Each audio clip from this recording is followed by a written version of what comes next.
औज़ु बिल्लाहि मिनश शैतानिर रजीम बिस्मिल्लाहिर रहमानिर रहीम अल्लाहुम्मा सल्लि अला मुहम्मद व अला आलि मुहम्मद कमा सल्लैता अला इब्राहीम व अला आलि इब्राहीम इन्नका हमीदुम मजीद अल्लाहुम्मा बारिक अला मुहम्मद व अला आलि मुहम्मद कमा बारकता अला इब्राहीम व अला आलि इब्राहीम इन्नका हमीदुम मजीद अल्लाहुम्मा सल्लि अला सय्यिदिना मुहम्मदिन नबिय्यिल उम्मी व अला आलि व बारिक रब्बि इश्रह ली सदरी व यस्सिर ली अमरी वहलुल उक़दतम मिन लिसानी यफ़क़हू क़ौली आमीन। So welcome to your second class. इससे पहले कि हम आगे बढ़े, पिछले क्लास की कोई समरी दे दे अनम्यूट करके। मेजर जो पॉइंट्स थे उनकी समरी आप दे दो, will move forward. Anyone?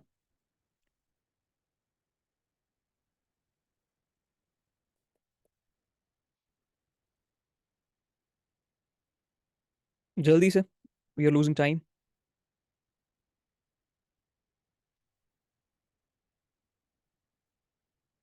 Guys, last class की समरी।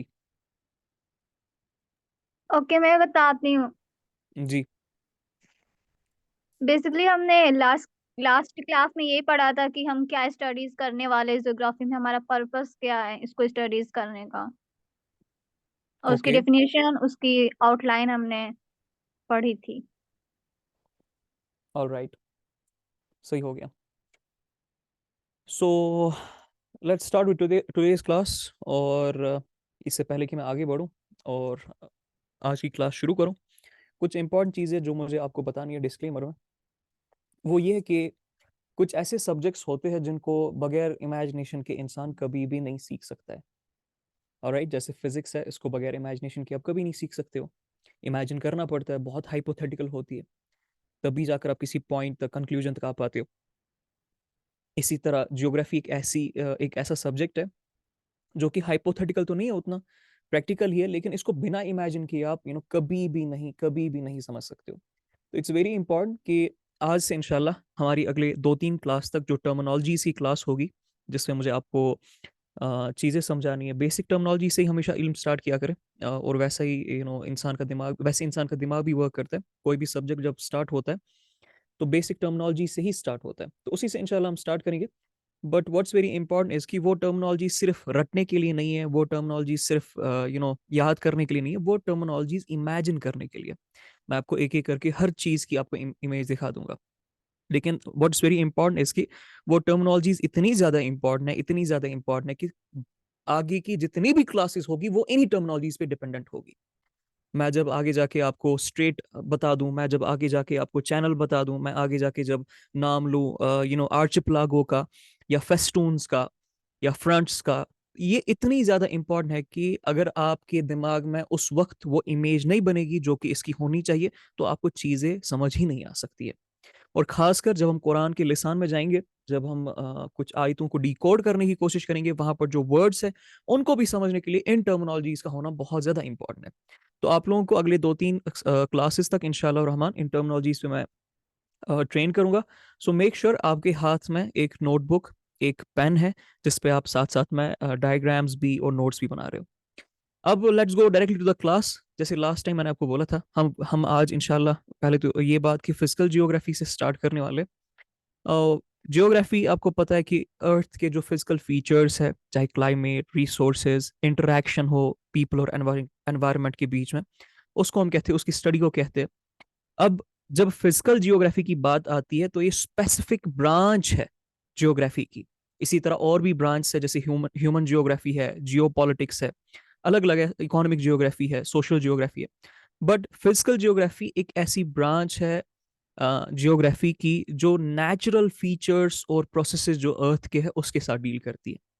अच्छा, इसको मैं इससे पहले एग्जांपल्स के थ्रू आपको डील करूं या बताऊं, आप मुझे जरा बताएं कि what do you guys understand by the term physical. Physical का मतलब क्या होता है? करें जरा अनम्यूट, बोले मुझे, what do you understand by physical?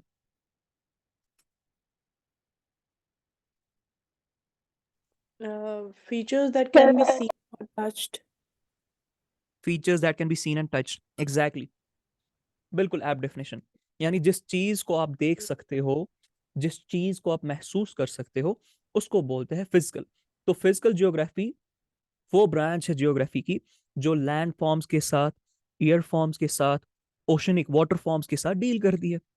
अब जो लैंड फॉर्म्स के साथ डील करती है, let me try to make a note here, एक मिनट दीजिए मुझे।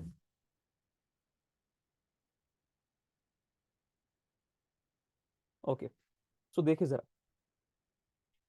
इसका मतलब फिजिकल जियोग्राफी आपको समझ आ गया कि फिजिकल जियोग्राफी जो है ना, वो एक ऐसी ब्रांच है जियोग्राफी की जो डील करती है किसके साथ? एक तो लैंड फॉर्म्स के साथ, जिसको हम जियोमॉर्फोलॉजी भी कहते हैं, ये टर्म्स आपको याद रखनी है। दूसरा किसके साथ? एयर फॉर्म्स के साथ, जिसको हम क्लाइमेटोलॉजी भी कहते हैं। अभी बस बेसिक सी डेफिनेशन है, बेसिक सी टर्म है, आगे जाके जब एक्सप्लेन करूंगा तब आपको मजा आएगा इसको पढ़ने में। और तीसरी जो है ना वो वाटर फॉर्म्स, खासकर जो है ना वो ओशनोलॉजी के साथ, ओशंस के साथ, जिसको हम ओशनोलॉजी भी कहते हैं। तो इन चीजों के साथ जो है ना वो फिजिकल जियोग्राफी डील करती है, और इन्हीं चीजों को हम आज इंशाल्लाह पढ़ने वाले हैं। अब आपको पता है इंसान को जिंदा रहने के लिए जो 3 चीजें दरकार है ना, एक है लैंड, एक है एयर, एक है वाटर। ये 3 चीजों के बगैर कोई भी इंसान इस दुनिया में सर्वाइव नहीं कर सकता है। अल्लाह ताला ने मैकेनिज्म ही दुनिया का ऐसा रखा है। अब इन 3 फॉर्म्स को अगर मैं एक डायग्राम के थ्रू रिप्रेजेंट करने की कोशिश करूं तो ये कुछ इस तरह से बनेगा। लेट्स ट्राई टू सी। ये समझ ले आप, मेरे पास ये लैंड है, ठीक है। ये समझ ले मेरे पास जो है ना ये एयर है, ठीक हो गया। और ये समझ ले ये मेरे पास वाटर है। अब आपको पता है ये अलग अलग भी है लेकिन आपस में जुड़े हुए भी है। ऐसा हम कभी भी नहीं कह सकते कि लैंड है लेकिन वहां पर जो है ना हवा नहीं है, हवा है तो पानी नहीं है। ये कभी भी नहीं हो सकता, ये हमेशा एक दूसरे के साथ जुड़े हैं। आपको एक ऐसा पॉइंट यहाँ पर दिखेगा जो इतना जरूरी है, इतना जरूरी है हम सबके लिए समझना, कि इसके बगैर हमारी जियोग्राफी की क्लासेस आगे जाके बढ़ ही नहीं सकती है। हमारी जब जियोग्राफी की बात होगी तो इसी पॉइंट के इर्द गिर्द ज्यादा रोटेट करेगी। ये आपको एक कॉमन पोर्शन दिखाई दे रहा होगा, ये देखिए बिल्कुल एक कॉमन सा पोर्शन है, जहां पर लैंड का भी हिस्सा आता है, जहां पर एयर का भी हिस्सा इंटीग्रेट होता है और वाटर का भी इंटीग्रेट हिस्सा होता है। इसको हम बोलते हैं बायोस्फीयर। बेसिक सी डेफिनेशन अभी दे रहा हूँ, बिल्कुल लेमैन बच्चों की तरह मैं अभी आपको समझाने की कोशिश कर रहा हूँ, सो दैट हम चीजों की तरफ आहिस्ता आहिस्ता धीरे धीरे बढ़े, ताकि आगे जाके कॉम्प्लेक्स जब टर्म्स आएगी वो समझने में मुश्किल ना हो हमारे लिए। तो मेक श्योर कि अगर कोई सवाल आता है आप अनम्यूट करके पूछ ले। इमेजिन करना बहुत इंपॉर्टेंट है। ये मेरा एयर का पोर्शन है, ये मेरा वाटर पानी का पोर्शन है, ये मेरा लैंड जमीन का पोर्शन है। ये 3 एक पॉइंट पे मिलते हैं, और जहां ये 3 पॉइंट एक पॉइंट पे मिलते हैं उस पॉइंट को हम बायोस्फीयर कहते हैं, यानी जहां पर जिंदगी पाई जाती है, जहां पर लाइफ पाई जाती है। अकेले एयर हो तो जिंदगी पॉसिबल नहीं है, अकेले वाटर हो तो जिंदगी पॉसिबल नहीं है, अकेले लैंड हो तो जिंदगी पॉसिबल नहीं है। तीनों चीजों का एक साथ होना, जो मैंने आपको अभी बोला, अल्लाह ताला ने ये कायनात का निजाम ही, स्ट्रक्चर ही ऐसा रखा है जहां पर लैंड एयर और वाटर का एग्जिस्ट करना बहुत इंपॉर्टेंट है। और तभी जाके जब ये पॉइंट एक पॉइंट पे एग्जिस्ट करते हैं, आपस में इंटरैक्ट करते हैं, तब जाकर जो है ना ये एक जिंदगी को जन्म देते हैं, या जिंदगी वहां पर पॉसिबल होती है। Hope this is clear at this point of time. कोई डाउट है, कोई सवाल है, मैं आगे बढ़ सकता हूँ? यस नो बोले। Yes, perfect. Alhamdulillah. ओके, मैं बिल्कुल आपके साथ अभी बच्चों की तरह ट्रीट कर रहा हूँ, ताकि मैं I am trying to make sure कि किसी को भी कोई डाउट ना रहे दिमाग में, और सारी चीजें इंशाल्लाह आसानी से आपके साथ जो है ना वो क्लियर हो जाए। अब इतना आपको समझ आ गया। अब अर्थ के बारे में अगर मैं स्पेसिफिकली बात करूँ ना, जमीन के बारे में अगर मैं स्पेसिफिकली बात करूँ, तो मैं कुछ यहाँ पर जो है ना चीजें आपको बताऊंगा जो कि जनरल हर एक बच्चे को पता होती है, बिल्कुल 6 क्लास में पढ़ाते हैं। बट इससे पहले कि मैं चीजें बताऊं, पहले मैं एक और इंपॉर्टेंट टॉपिक है जिसको हम डिस्कस करते हैं, ठीक हो गया। पहले हम ये देखते हैं कि अगर हमने ये सब्जेक्ट स्टार्ट किया है जो जियोग्राफी है, स्पेस साइंसेज है, और कुरान के थ्रू इसको प्रेजेंट करना है, पहले ये चीज देखनी बहुत इंपॉर्टेंट है कि जिस क्लेम को मैं यहाँ पर आपके सामने रख रहा हूँ, क्या वो क्लेम वैलिड है कि नहीं। अगर मैं कह रहा हूं कि मैं आपको जियोग्राफी, मैं आपको स्पेस साइंसेस कुरान के एंगल से प्रेजेंट करने की कोशिश करूंगा, और जो जनरल साइंस है वो उसकी आपको सिखाऊंगा, तो आपका पहला सवाल तो ये होना चाहिए ना कि गाविद सर, पहले आप ये तो बताइए कि कुरान क्या इस चीज को वैलिडेट करता है, अल्लाह ताला ने कोई आयत स्पेसिफिकली जियोग्राफी के रिगार्डिंग, स्पेस साइंस के रिगार्डिंग लाई है, और अगर ये कंपैटिबल है तो किस हद तक कंपैटिबल है, तभी जाकर तो हम इस कोर्स की जो है ना वो हैयत को समझ सकते हैं। तो कुरान में काफी ऐसी वर्सेस है जो इंसान को फोर्स करती है थिंक करने के लिए, जो बिल्कुल जियोग्राफिकल फैक्ट्स है। जैसे कि कुरान की चैप्टर 15 की वर्स है कि जमीन को हमने फैलाया और उस पे जो माउंटेन्स है उनको जो है ना एज पेग्स रख दिया। And you guys know pegs किसको कहते हैं, जरा बोले जरा, anyone, what do you mean by pegs? Tents को अपराइट करने के लिए पेग्स यूज होते हैं। एग्जैक्टली, फिक्स करने के लिए, राइट। जो फिक्स किया जाता है ना उसको, वो स्ट्रक्चर, तो उसको पैग्स बोलते हैं। इसी तरह अल्लाह ताला ने फरमाया, और इसमें इस आयत के बाद में इसी आयत में आता है, क्या तुम गौर फिक्र नहीं करते हो। बहरहाल इसी तरह एक और आयत है, चैप्टर 6 सूरह लुकमान की आयत है, वर्स 99। ये अल्लाह है जो आसमानों से बारिश बरसाता है और फिर मुर्दा जमीन को जिंदा करता है, और कुवत भी रखता है अल्लाह ताला कि इस पानी को हम जमीन से खींच ले पूरी तरह से। तो यहाँ पर कुछ साइकिल अल्लाह ताला यहाँ पर बयान कर रहे हैं। ऑलराइट, इसी तरह एक और आयत है, अल्लाह ताला फरमाते हैं, ये अल्लाह ही है जिसने जमीन और आसमान बनाई है, चांद और सूरज बनाए हैं, और हर कोई अपने अपने ऑर्बिट में रिवॉल्व कर रहा है। ये कोई आम सी बात नहीं है। आप सोचे जरा, 1400 साल पहले, जहां पर साइंस का जिक्र भी नहीं था। आपको पता है यूरोप में उस एज को डार्क एज कहा जाता है। तो जिस एज में साइंस का बिल्कुल जिक्र भी नहीं था, वहां पर सहाबा ऐसी ऐसी आयतें सुनते थे। तो सोचे जरा उन पे क्या गशीतारी होती होगी, वो किस लेवल पे फैसिनेट होते होंगे। हमारे लिए तो आज थोड़ी सी मतलब थोड़ी क्या, बिल्कुल आम सी बात है। जब तक कि मैं आपको कोई एक्स्ट्रा ऑर्डिनरी फैक्ट ना निकाल दूं कुरान से, तब तक आप उस तरह से फैसिनेट नहीं होने वाले हो। लेकिन सहाबा की साइकोलॉजी देखे, जब उनको ये बोला जाता था जमीन और आसमान, चांद और सूरज, और उनका एक ऑर्बिट है जिसमें वो रिवॉल्व करते रहते, तो सोचे जरा how huge a thing it was at that point of time. इसी तरह चैप्टर 36 वर्स 37 टू 40 सूरह यासीन की शायद बात है यहाँ पर, उसमें अल्लाह ताला फिर से कह रहे हैं, चांद और सूरज का, दिन और रात का चेंज होना, ये निशानियां है उन लोगों के लिए जो अक्ल रखते हैं। सूरह अंबिया में चैप्टर 21 में वर्स 32 में अल्लाह ताला फरमाते हैं, हमने स्काई को एक प्रोटेक्टेड कैनोपी बनाया है। आपको पता है atmosphere is a protected canopy. इसके बहुत सारे लेयर्स है, जो हमें ओजोन लेयर से, जो हमें ओजोन की प्रॉब्लम से बचाते हैं, जो यूवी रेडिएशन जो होती है, जो बाकी सारे मामला से। बट नॉनदलेस यहाँ पर अल्लाह ताला कहते हैं, लेकिन फिर भी तुम मेरी निशानियों से दूर भागते हो। सोचे जरा अल्लाह ताला किस लेवल पे यहाँ पर हम हमारे साथ गुफ्तगू कर रहे हैं। नबी करीम सल्लल्लाहु अलैहि वसल्लम की हदीस है, इससे पहले भी मैंने आपके साथ जिक्र किया, वो अभी फिर से कर रहा हूँ, कि हुजूर सल्लल्लाहु अलैहि वसल्लम ने हजतुल विदा पे फरमाया कि पहुंचा दो मेरी बात उन तक जो यहां मौजूद नहीं है, और वो उन तक पहुंचा दे जो वहां मौजूद नहीं है। हो सकता है सुनने वाला बोलने वाले से ज्यादा बेहतर समझे।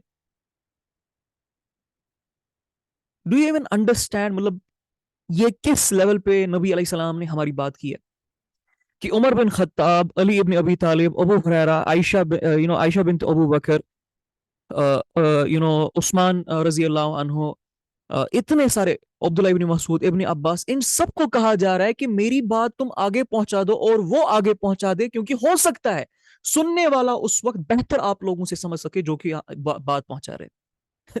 उमर बिन खत्ताब से ज्यादा हमें बात नबी करीम सल्लल्लाहु अलैहि वसल्लम ने यहाँ पर रखी है कि हम ज्यादा समझ सकते। क्यों? क्योंकि हमारे पास आते आते साइंस के इतने सारे उलूम खुल गए, इतने रिसोर्स, इतनी टेक्नोलॉजी डेवलप हो गए, जो कि उस वक्त पे नहीं थी। हमारे लिए तो बहुत आसान था डिस्कवर करना। हम कहते हैं कि हमारा वक्त जो है ना वो बहुत ज्यादा मुश्किल है, बिल्कुल सही बात है, बहुत गंदा दौर है, घटिया दौर है, बिल्कुल सही बात है। लेकिन इस दौर में डिस्कवर करना भी तो आसान है ना, निशानियां पढ़ना भी तो आसान है ना। और फिर अल्लाह ताला क्या कहते हैं, ये अल्लाह ही है जिसने जमीन और आसमान, जमीनों को और आसमानों को बनाया 6 दिनों में, और खुद को फिर थ्रोन पे रखा, तख्त पे रखा। यहां पर अल्लाह ताला, सवाल आपका ये होना चाहिए कि गाविद भाई मुझे एक बात बताइए, अल्लाह ताला जब कुन कहने से ही सारी चीजें बना देते, तो 6 दिन यहां पर लेने की क्या जरूरत थी? जरा मुझे कोई आंसर दे यहाँ पर, अपने हिसाब से बोले, कौन से अल्लाह ताला सब कुछ कर सकते हैं, यहाँ पर 6 दिन लेने की क्या जरूरत थी इस चीज के लिए? बोले जरा, एनीवन।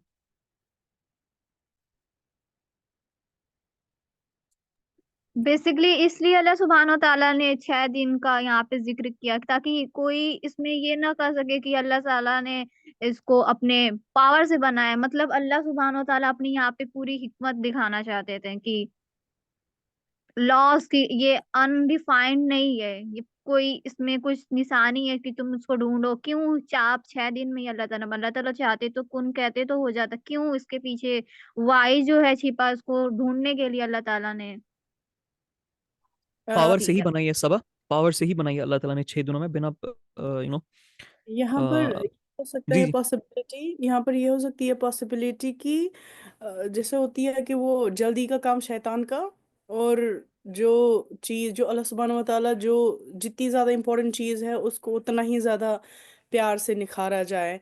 लेकिन मेरा एक क्वेश्चन डिफरेंट है यहाँ पे। Is the time span same as, जैसे अल्लाह सुब्हानहू व तआला ने बोला है कि 6 डेज, इस तरह से 6 दिन। तो जो दिन की ड्यूरेशन है, is it like 24 hour duration जो हमारी ड्यूरेशन है, कि ये तफासिर में इसका कुछ और भी है, like is it the same duration? दिन 12 घंटे का होता है। तो यहाँ पर अल्लाह हम्म। ताला ने जो वर्ड डे का यूज किया ना, तो 12 घंटे हम लेंगे उसमें। इंसानों पे ही कुरान आया ना, तो हम कुरान इंसान के हिसाब से इसको लेंगे। ओके। ओके। हम्म। मसला ये है कि आपको समझाना, अल्लाह ताला जो है ना, कुन कह सकते थे, और इसमें शैतान वैतान की बात नहीं, अल्लाह ताला कुन भी कहेंगे ना, तो तब भी वो परफेक्ट ही बन जाएगी। लेकिन इंसान को उसकी औकात बताने के लिए, उसको ऑनर बताने के लिए, जहां पर उसको भेजा जा रहा है, उसको किस तरह से, किस कॉम्प्लेक्सिटी के साथ, किस तरह गौर फिक्र करके, समझ के, हिकमत के साथ अल्लाह ताला ने यहाँ पर बनाया है इंसान में, वो हैयत बैठाने के लिए, ग्रेविटी बैठाने के लिए, यहाँ पर अल्लाह ताला कह रहे हैं कि मैंने 6 दिन लिए। और लिए भी अल्लाह ताला ने, क्योंकि अल्लाह ताला की एथिक्स ऐसे है कि अल्लाह ताला ने जब कोई वर्ड कह दिया, वो होता ही होता है, उसमें कोई शक नहीं होता है। उस पर आगे आएंगे, बट मेरा पॉइंट ये है कि इसी तरह अल्लाह ताला फरमाते हैं कि एक निशानी अल्लाह ताला की ये है कि वो आपको लाइटनिंग दिखाते हैं, फिर आपको इंस्पायर करते हैं विद होप एंड फेयर। आपको पता है ना, लाइटनिंग का और डर का बहुत नेचुरल कनेक्शन है। कुछ ऐसी चीज है साइंस में जो कि साइंस अभी तक डिफाइन नहीं कर पाई है, जैसे क्रावलिंग ऑब्जेक्ट से बचपन से हमें डर लगता है। कोई बिठाता नहीं है वो डर, लेकिन हमें लग जाता है क्रावलिंग ऑब्जेक्ट से। इसी तरह लाइटनिंग का, बिजलियों का गरजना, या फिर थंडर स्टॉर्म्स का, इनसे भी हमें डर लगता है, होप एंड फेयर आती रहती है। और फिर अल्लाह ताला क्या कहते हैं, हम आसमानों से किसको भेजते हैं? बारिश को भेजते हैं। जब जमीन मुर्दा हो जाती है तो उसको जिंदा करते हैं। लेकिन इसके बाद अल्लाह ताला कहते हैं, इनमें निशानियां हैं उन लोगों के लिए जो अक्ल रखते हैं, जो सोचते हैं। यानी अल्लाह ताला ने तो आयत बता दी, अल्लाह ताला ने यहाँ पर एक कोड बता दिया, उसको डिकोड करने का काम आपको और मेरा था। सो क्वेश्चन जो पहले उठा था कि जो चीज हम पढ़ रहे, जिस लेंस के थ्रू पढ़ रहे, क्या वो कंपैटिबल है? जी हाँ, बिल्कुल कंपैटिबल है। अल्लाह ताला की ही क्रिएशन है। तीन चीजें होती है जो कि आपको यहाँ पर समझनी है। Let me get into those. तीन चीजें जो आपको यहाँ पर समझनी है। अल्लाह सुब्हान ताला है ना, उन्होंने तीन तरह की इंसान, या फिर यूं समझ ले, इंसान ने तीन तरह की ही चीजों के बारे में सोचा है। इंसान के दिमाग की लिमिटेशंस तीन ही चीजों के इर्द गिर्द घूमती है। एक है क्रिएटर या क्रिएटर्स। क्रिएशन या क्रिएचर, सॉरी। जी जी, दूसरा क्रिएशन है, और तीसरा जो है ना, वो क्रिएचर्स के बारे में है। अब मैं आपको एक्सप्लेन कर दूं इन तीनों का मतलब क्या है। इंसान ने हमेशा या तो खुदा को तख्लीक करने की कोशिश की है, या तो खुदाओं को रद्द करने की कोशिश की है। तख्लीक करने की कोशिश मतलब क्या है? एक शेर है मेरे एक उस्ताद का, वो कहते हैं कि मसरूफ है इंसान भी तख्लीक खुदा में, मसरूफ है इंसान भी तख्लीक खुदा में, लेकिन वल असर इससे सरासर बन ना सका।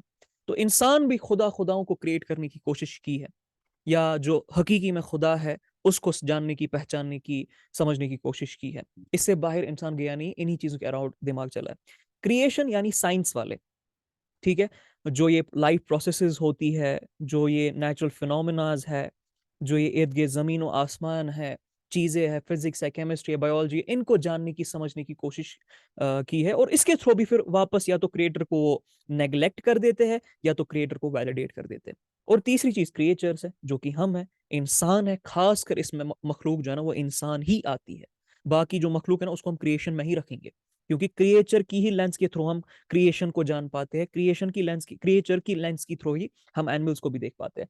तो क्रिएचर में हम आते हैं, अब यहाँ पर इंसान आता है। तो इन्हीं चीजों के अराउंड जो है ना, वो इंसान ने अपनी तमहीद अभी तक बांधी है, जिंदगी को गुजारने की, बसर करने की कोशिश की है। तो इट्स वेरी इंपॉर्टेंट कि हम इस फैक्ट को समझे कि ये कितना बड़ा मसला है कि अल्लाह ताला की क्रिएशन पे गौर फिक्र करना, उसको डीकोड करना, ताकि आप हकीकत जान सको, आपके दिल में ईमान आ सके। क्योंकि नबी करीम सल्लल्लाहु अलैहि वसल्लम की हदीस भी है एक, कि वो इंसान ज्यादा बेहतर है जो इन as compare to the person, कि जो जिसके पास कोई बिलीफ होते हैं या कोई आर्ग्यूमेंट्स होते हैं बिना प्रूफ के। यानी जो इंसान विद प्रूफ कोई बिलीफ रखता है, विद रैशनल, विद लॉजिक कोई बिलीफ रखता है, वो ज्यादा बेहतरीन है उस इंसान से जो इसके बगैर कोई बिलीफ रख देता है। तो it's very important for us to understand, Allah Taala ने बिल्कुल फोर्स किया है, लिटरली फोर्स किया है, कुरान में हुक्म दिया है कि तफक्कुर करो, और उस पर भी सवाब अल्लाह ताला ने रखे, उस पर भी अजर अल्लाह ताला ने रखा है, कि ये सितारों का, ये जमीन का, ये आसमान का, ये दिन का, ये रात का, ये सुबह का, ये शाम का, ये सनसेट का, ये सनराइज का, ये बारिश का, हवा का, इन सब चीजों में जो है ना, निशानी है उन लोगों के लिए जो अक्ल और इल्म रखते हैं। सोचे जरा, क्या कोई इंसान इन सारी चीजों को बिना जाने बिना पहचाने कभी हकीकत तक पहुंच सकता है? कभी भी नहीं पहुंच सकता है। क्या वो अपने रब को जान सकता है? कभी नहीं जान सकता है। क्या वो उसकी हिकमत तक, एक हिकमत की जो पोर्शन है, 1-2% उसको कभी अपने अंदर बिठा सकता है? कभी नहीं बिठा सकता है। क्या अल्लाह की शान, अल्लाह की शौकत, अल्लाह का जलाल इंसान को समझ आ सकता है? कैसे ही समझ आ सकता है? थोड़ा बहुत छोटी सी दुनिया उसकी होगी, उसी छोटी सी दुनिया में वो अल्लाह को फिट करने की कोशिश करेगा और बस उसी में वो खुश होगा। लेकिन मुसलमानों के लिए ऐसा मसला होता नहीं है, बिना इल्म के तो मुसलमान हो ही नहीं सकता। नंदलेस, जैसे मैंने आपको पहले कहा था कि जो जियोमॉर्फोलॉजी होती है वो डील करती है स्पेसिफिकली किसके साथ? जो अर्थ के लैंड फॉर्म्स होते हैं। अब अर्थ के लैंड फॉर्म्स कौन कौन से हैं? हमारे पास माउंटेन्स है, हमारे पास वैलीज है, हमारे पास प्लेट्यूज है। मैं सबको समझा दूंगा किसको वैली कहते हैं, किसको माउंटेन कहते हैं, किसको प्लेट्यू कहते हैं। और इन्हीं में जो प्रोसेसेस होते हैं, जैसे इरोजन होती है, सेडिमेंटेशन होती है, टेक्टोनिक एक्टिविटी होती है, तो इस लैंड फॉर्म का जो डायनेमिक नेचर है ना इस प्लैनेट पे, उसको समझना जियोमॉर्फोलॉजी कहलाता है। इसी तरह एक और मैंने आपको कहा था एयर के बारे में, जहां पर क्लाइमेटोलॉजी का की टर्म हम यूज करते हैं। क्लाइमेटोलॉजी अर्थ का जो एटमॉस्फेयर है, वेदर पैटर्न्स है, कंडीशंस है, क्लाइमेटिक जोन्स है, विंड सिस्टम जो है ना, उसको समझने की कोशिश करता है। और वो उसका इम्पैक्ट क्या होता है हमारी अर्थ पे, वो किस तरह से हमारी अर्थ को या तो सपोर्ट करती है या तो सॉर्ट ऑफ जो इसका नेचुरल एक फ्लो होता है, प्रोसेस होता है, उसके खिलाफ जाती है, उसको जानने की हम उसमें क्लाइमेटोलॉजी में कोशिश करेंगे। ओशनोलॉजी मैंने आपको कहा, खासकर मैरीन जो लाइफ है ना, ओशंस है, सीज है, वाटर बॉडीज है, उसको जानने की, पहचानने की, समझने की उसमें हम कोशिश करते हैं। क्योंकि आपको पता है हमारी जमीन पे 70% से ज्यादा पानी है, बहुत कम परसेंट हमारे पास लैंड है। और हमें ये भी पता है कि जब तक पानी ना होना तब तक इंसान जिंदा नहीं रह सकता है, तब तक क्लाइमेट्स बदल नहीं सकते हैं, तब तक जो है ना जो ग्रेविटेशनल बैलेंस है वो कायम नहीं हो सकता है। राइट। इसी के साथ साथ जो डाइवर्सिटी है, जो लाइफ फॉर्म्स है, वो एग्जिस्ट नहीं कर सकते हैं, साइकिल्स आ नहीं सकते, न्यूट्रिएंट साइकिल्स नहीं आ सकते। तो इतना इंपॉर्टेंट है पानी को भी समझना, ताकि आप अल्लाह ताला की हिकमत को जान सको। इसके बाद मैंने इसीलिए आपको कहा था कि बायोस्फीयर वो वाला रीजन होता है, उस चीज को हम कहते हैं जहां पर लिविंग ऑर्गेनिज्म सर्वाइव कर पाते हैं, जहां पर लाइफ सपोर्ट हो पाती है। ये तभी पॉसिबल होता है ये रीजन बनना, जब लैंड का, एयर का और वाटर का आपस में इंटरेक्शन हो। बिना इंटरेक्शन के ये रीजन रह ही नहीं सकता, ये रीजन आ ही नहीं सकता है। अब हम आएंगे जियोडेसी की तरफ, अर्थ की तरफ। रुकिए जरा। ओके। अब आपको पता है मेरे पास एक जमीन अल्लाह ताला ने रखी है, समझ लीजिए हमारी जमीन है। अब आज हम इस लेवल तक पहुंच चुके हैं कि हमारे पास सैटेलाइट्स है, हम स्पेस में जा सकते हैं, इंसानों को भेज सकते हैं, और इंसान इस जमीन को पढ़ सकता है, जान सकता है, पहचान सकता है। तो इसी जमीन, ये जो मेरी अर्थ है, इसी की शेप को समझना, किसको? शेप को। गौर से सुनेगा, इसकी शेप को समझना, उसको स्टडी करना, उसका नाम हमने जियोडेसी रखा है। अगर मैं कल को एक टर्म यूज करूं आप लोगों के साथ कि मुझे बताए जरा जियोडेसी किसको बोलते हैं, तो आप लोग क्या बोलेंगे? जियोडेसी क्या होती है? बोले जरा, मुझे करें unmute. To know about the shape of the earth. Yes, study of the shape of the earth. Earth की जो मेजरमेंट्स है, अर्थ की जो शेप है, इसका जो मसला है, उस चीज को समझना हम कहते हैं जियोडेसी। ऑलराइट, ये जियोग्राफी की ही एक टर्म है। इसी के साथ साथ आप लोगों को पता होना चाहिए हमारी जो अर्थ की शेप है ना, आपको पता है ना हमारी अर्थ कैसी दिखती है? बिल्कुल एक अंडे की तरह हमारी अर्थ दिखती है, इस तरह से। If I am not wrong, मैं एक मिनट आपको साफ करके दिखाता हूँ। इसके बाद में पिक्चर भी दोनों दिखा दूंगा, सेम लेकिन अभी बस इमेजिनेशन के लिए मैं यूज कर रहा हूँ जी। हमारी अर्थ है ना, वो लगभग लगभग इस तरह से ओब्लेट स्फेरॉइड की तरह से, यानी ये वाला पोर्शन ज्यादा है डायमीटर में, ये वाला पोर्शन कम है। अब वो क्यों है, वो उसमें मैं आऊंगा जब मैं आगे जाके आपको सेंट्रीफ्यूगल फोर्स पढ़ाऊंगा। तो इस शेप को, जहां पर इस तरह की शेप हमारी अर्थ की है जो हम जियोडेसी में पढ़ते हैं, इस शेप को हम बोलते हैं ओब्लेट स्फेरॉइड।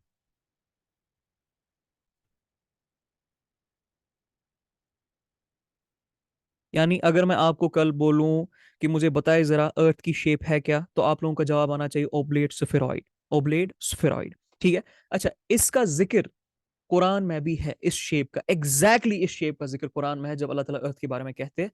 वो अब आज का आपका छोटा सा काम होने वाला है, लिख दीजिए कि कुरान में वो कौन सा वर्ड है जो अर्थ की शेप के लिए यूज किया गया है, और उस शेप का जो उस वर्ड का जो मतलब है ना, वो अंडा होता है, एग होता है, एग शेप्ड। और आपको पता है अर्थ भी हमारी एग शेप्ड ही है। अब आते हैं, ये आपका छोटा सा आज काम है, इसको लिख लीजिएगा, वो वर्ड आपको ढूंढने की कोशिश करनी है। अब आते हैं एक इंपॉर्टेंट टॉपिक की ओर। अब मैंने जब आपको बोला कि ओब्लेट स्फेरॉइड है, यानी इसका जो हॉरिजॉन्टल स्ट्रेच है वो ज्यादा है as compare to the vertical stretch, तो इसका मतलब सिंपली ये होता है कि इसका डायमीटर भी डिफर करेगा। तो इसीलिए हम कहते हैं जो हॉरिजॉन्टल डायमीटर है, जो हॉरिजॉन्टल डायमीटर अर्थ का है, वो है लगभग लगभग 12,756 किलोमीटर। आप लोगों को पता है ना डायमीटर किसको कहते हैं? जरा करें अनम्यूट और मुझे बोले डायमीटर किसको कहते हैं, बोले जरा जल्दी। What do you mean bye diameter? The longest chord क्या of the circle. Hmm. Diameter एक टाइप ऑफ अ कॉर्ड होता है जो सेंटर से पास होता है और दोनों एजेस को टच करता है। जी बिल्कुल, Circle. यानी सर्कल का वो कॉर्ड, वो लाइन सर्कल के सर्कमफ्रेंसेस को जो बिल्कुल सेंटर से होते हुए जाती है और दोनों साइड से टच करती है सर्कल को। चाहे आप उसको इस तरह से करें, चाहे आप इस तरह से करें, चाहे आप इस तरह से करें, as long as 2 point circumference के टच हो रहे हो और सेंटर से पास हो रहा है, उसको हम डायमीटर कहेंगे। अब हॉरिजॉन्टल जो डायमीटर है ना अर्थ का, वो मैंने आपको बता दिया, 12,756 किलोमीटर बड़ी है हॉरिजॉन्टली अर्थ, लंबी। जरा गौर फिक्र कीजिए, इमेजिन कीजिए, जिस तरह से हमें स्पेस से दिखाई जाती है छोटी सी एंटाइटी, वो असल में कितनी बड़ी है। 12,756 किलोमीटर, इतनी बड़ी अर्थ पे हम रह रहे हैं। और जब अल्लाह कह रहे थे ना कि 6 दिनों में बनाई, तो देखे जरा क्या बनाई है। इसी तरह जो वर्टिकल इसका डायमीटर होता है ना, वो हमारा आता है 12,714 किलोमीटर। और राइट, इतना समझ आ गया आपको? Yes, no? जी जी। Yes Yes. सर। ओके, ठीक है। मेरे साथ कोई दो लोग अनम्यूट करें, मैं कोई सवाल जवाब करूंगा, so that it becomes easier for everyone. Okay. दो लोग अनम्यूट करें। जी जी। बताएं मुझे, आप में से एक पहले जियोग्राफी की डेफिनेशन क्या है?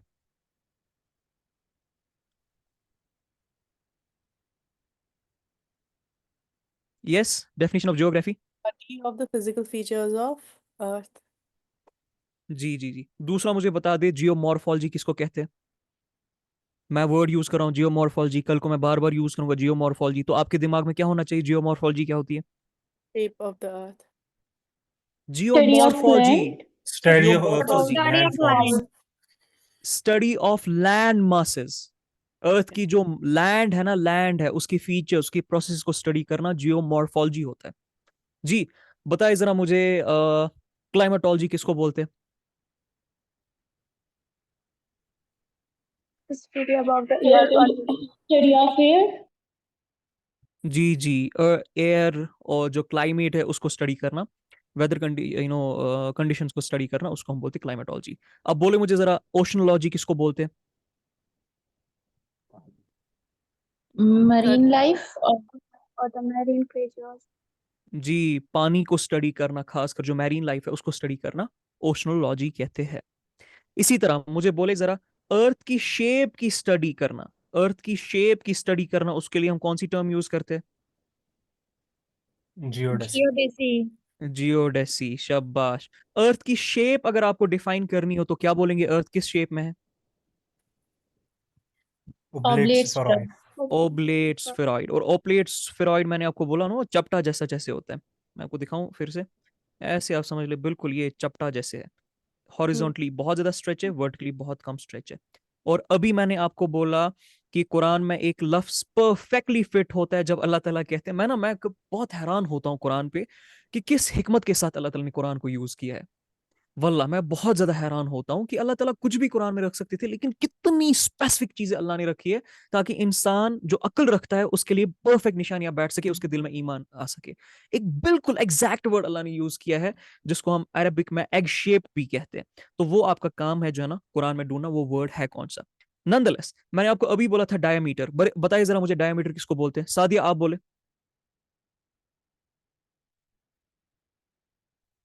सादिया बोले जरा मुझे, डायमीटर किसको कहते हैं?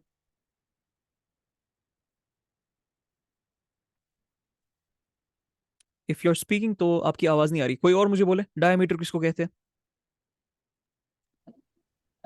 कॉर्ड जो सेंटर से पास होती है। जी जी जी, बिल्कुल, जो सेंटर से पास होती है, दो साइड से टच करती है सर्कमफ्रेंस को। ऑलराइट, अभी मैंने आपको बोला कि डायमीटर जो हॉरिजॉन्टली, अच्छा इससे पहले मैं आपको ना आसान, मैं आपके लिए आसान कर देता हूँ, एक मिनट रुकिएगा। देखिए जरा, अर्थ के कुछ पॉइंट्स हैं।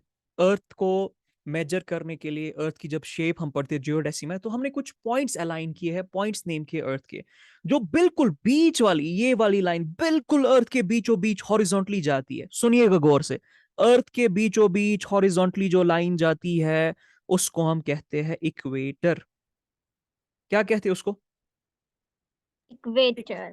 जी, इक्वेटर का मतलब ही होता है इक्वेट करना, तकसीम करना। अच्छा, मैंने एक गोल क्यों बनाया आपको पता है ना? यहाँ पर मैंने 2D डायग्राम बनाई है, यानी ये जो मेरी डायग्राम है अर्थ की, यहाँ पर ये सिर्फ 2 डायमेंशनल है। समझ ले ये 3 डायमेंशनल है। अपने हाथ में कोई गोल सा ऑब्जेक्ट ले ले तो ये पीछे से भी जाएगी ना, ये लाइन बिल्कुल सेम टू सेम उसी जगह पे जाएगी कि नहीं जाएगी? यस। यस। तो इसीलिए मैंने इसको रखा इस तरह से गोल, तो इसको हम कहते हैं इक्वेटर। ठीक है। इसी तरह जो ये वर्टिकल लाइन होती है, वर्टिकल लाइन होती है, इसको हम पोलर लाइन कहते हैं। इनके दो एंड्स को हम पोल्स कहते हैं। क्या कहते हैं हम? Polar line and poles. Poles कहते हैं हम इनको। अब इससे पहले कि मैं पोल्स की तरफ जाऊं, पोलर लाइंस की तरफ जाऊं और आपको थोड़ा बहुत रोटेशन के बारे में बोलूं, कुछ चीजें यहां पर समझ लेते हैं जिसको हम बोलते हैं कार्डिनल डायरेक्शंस। आप लोगों ने पढ़ा होगा नॉर्थ, ईस्ट, वेस्ट, साउथ। मैं यहाँ पर कुछ डायग्राम ड्रॉ कर देता हूं, आप लोग जरा मुझे बताएं किसको नॉर्थ कहेंगे, किसको ईस्ट कहेंगे, किसको वेस्ट कहेंगे और किसको साउथ कहेंगे, बोले मुझे जरा। टॉप वन नॉर्थ, ठीक है, इसको हम नॉर्थ कहते हैं, ठीक हो गया। ईस्ट, ये डाउन साइड साउथ। ठीक है, डाउन साइड साउथ हो गया। और ईस्ट हो जाएगा टू द, अब हम उल्टी डायरेक्शन में है तो राइट, आई डोंट नहीं नहीं, आप बिल्कुल सीधी डायरेक्शन में हो, बिल्कुल सीधी डायरेक्शन में हो। No. Okay, east over right. Right. So yes, clockwise east. East हो जाएगा एंड वेस्ट यहाँ से आ जाएगा। एग्जैक्टली। अब आपको पता है पूरे जियोग्राफी में, मैं यहाँ पर कसम लेके बोलने वाला हूँ आपको, पूरी जियोग्राफी में सबसे अगर इंपॉर्टेंट चीज कोई है ना, वो ये कार्डिनल डायरेक्शंस है, जिसके दिमाग में बस गई। ठीक है। इतना कंफ्यूजन आगे जाके होता है ना जब, क्योंकि वर्ड्स यूज करने पड़ेंगे, north east, north west, south west, right. मुझे लैटिट्यूड और लॉन्गिट्यूड जब आपको पढ़ाना है, टाइमिंग और डेट्स आपको जब सिखाने किस तरह से करने होते हैं, अल्लाह ताला ने किस तरह से डिजाइन किया, तो वहां पर सबसे ज्यादा कंफ्यूजन लोगों को इसी में होती है। लोगों को याद ही नहीं रहता है कि ईस्ट कौन है, वेस्ट कौन है। नॉर्थ साउथ तो ईजी है, ईस्ट वेस्ट में प्रॉब्लम हो जाती है।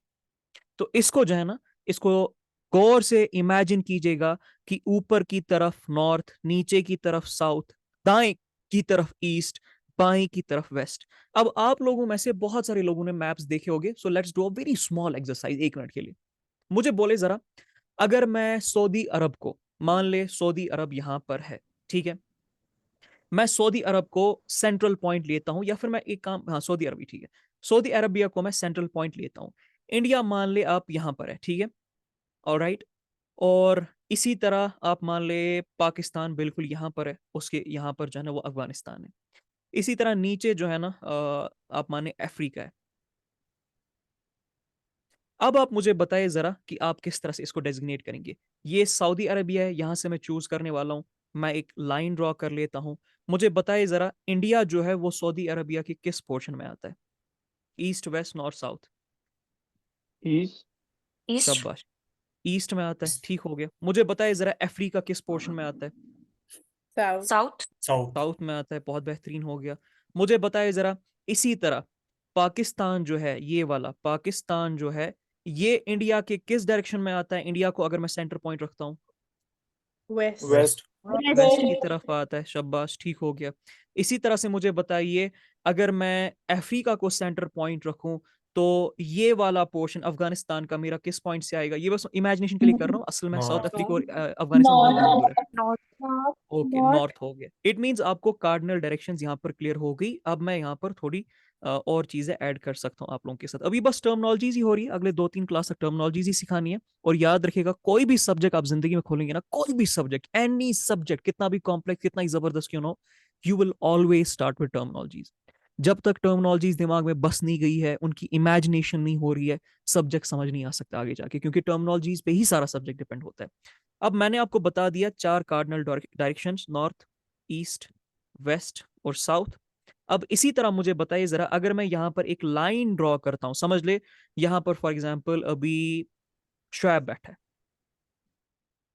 ठीक है, शुएब यहाँ पर बैठा है, तो मुझे बोलनी है इसके अकॉर्डिंग शुएब कहाँ पर रह रहा है, तो मैं कौन सी डायरेक्शन यूज करूंगा, क्या नाम यूज करूंगा? North north east. ईस्ट। जी, कैसे नॉर्थ ईस्ट यूज करूंगा? क्योंकि नॉर्थ और ईस्ट के दरमियान शुएब है। अब समझ ले, शुएब यहाँ पर है जमीन पे कहीं पर, इसी तरह यहाँ पर जो है ना इतनी दूर जो है ना बिस्मा खड़ी है, तो मैं क्या बोलूंगा कि बिस्मा कहाँ पर खड़ी है अगर मुझे ज्योग्राफी यूज करनी है? North west. नॉर्थ जी, वेस्ट। North west. क्यों? क्योंकि नॉर्थ और वेस्ट के दरमियान बिस्मा है। इसी तरह मान ले अभी यहां पर जो है ना आयशा खड़ी है, तो मैं कौन सा वर्ड यूज करूंगा आयशा के लिए कि कहां पर आयशा बैठी है, अगर मुझे जियोग्राफिकली बताना है कि लैटिट्यूड, जो मैं आगे जाके आपको बता दूंगा। मान ले जरा 24 degree west south south. West, शाबाश। वेस्ट साउथ नहीं यूज होगा, साउथ वेस्ट यूज होगा। हम हमेशा नॉर्थ को और साउथ को पहले रखेंगे टर्मिनोलॉजीज में, बाद में ईस्ट या वेस्ट को रखेंगे। Is that clear? Yes, no? ये जनरल या रूल है, और इस जनरल रूल को इसलिए रखा गया है ताकि सब लोगों के लिए आसानी हो। अगर सारे लोग अपने अपने हिसाब से बोलना स्टार्ट कर देते तो बहुत ज्यादा कंफ्यूजन हो जाती। जहाज को किसी और डायरेक्शन में जाना होता तो एक कंट्री एक डायरेक्शन बोलती अपने हिसाब से, दूसरी कंट्री दूसरी डायरेक्शन बोलती। इसी तरह रेगिस्तान से गुजरना है किसी को, तो एक जगह से एक डायरेक्शन होती रेगिस्तान की, दूसरी तरह जगह से दूसरी डायरेक्शन उन्हें रखी होती, तो कंफ्यूज हो जाते लोग। इसीलिए हमने स्टैंडर्ड ये रखा है, और आगे जाके आपको बताऊंगा भी कि हम क्यों नॉर्थ ऊपर वाली डायरेक्शन को कहते हैं ईस्ट वेस्ट साउथ। असल में एक स्टार है जिसके हिसाब से हमने रखा है, और नॉर्थ हेमिस्फीयर में जो लैंडफॉर्म है ना, वो ज्यादा होने की वजह से हमने नॉर्थ को रखा है, सेंट्रल नॉर्थ ऊपर की तरफ रखा है। नंदलेस वो आगे आएगा। बट अभी अगर आयशा यहाँ पर है तो मैं कहूंगा आयशा साउथ वेस्ट में है, यानी साउथ और वेस्ट के दरमियान है। इसी तरह आप समझ ले जरा कि इंशा जो है ना वो यहाँ पर खड़ी है, तो मैं क्या कहूंगा इंशा कहाँ पर खड़ी है जियोग्राफिकली? South east.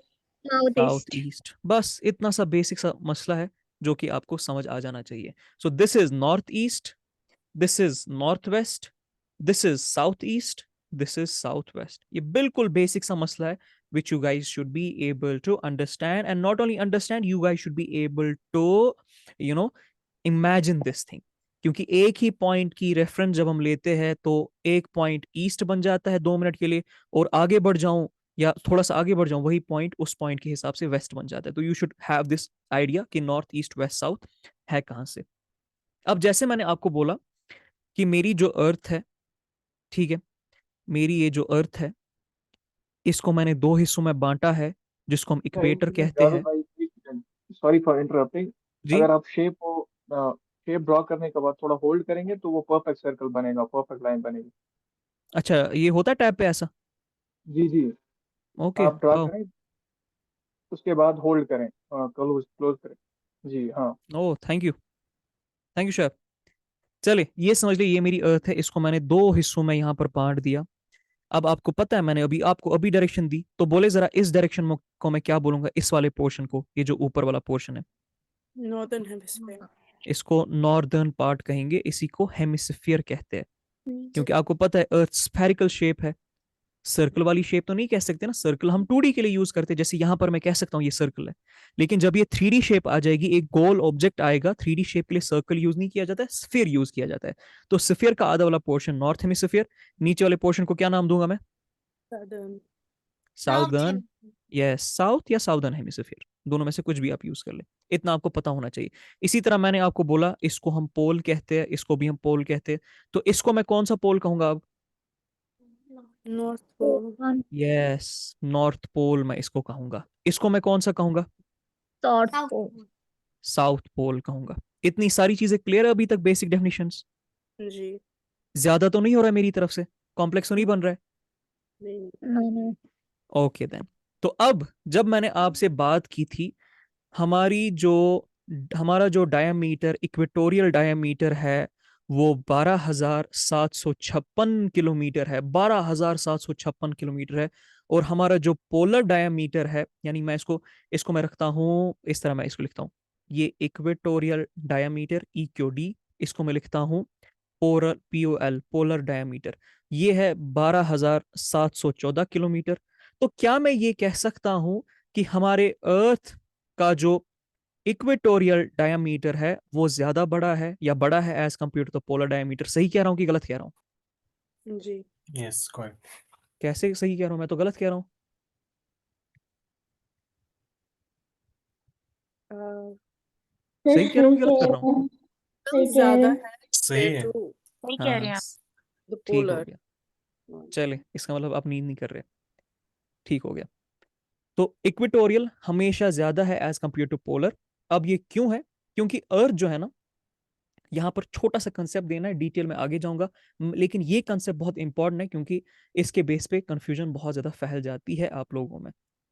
देखिए जरा मैं जो कुछ ठीक कहने की कोशिश है, कर रहा हूँ। आगे बढ़ने से पहले एक दफा वो पोल्स को रिपीट कर दें, नॉर्थ पोल और साउथ पोल। बिल्कुल बिल्कुल, रुकिए जरा मैं बनाता हूँ ना इसे।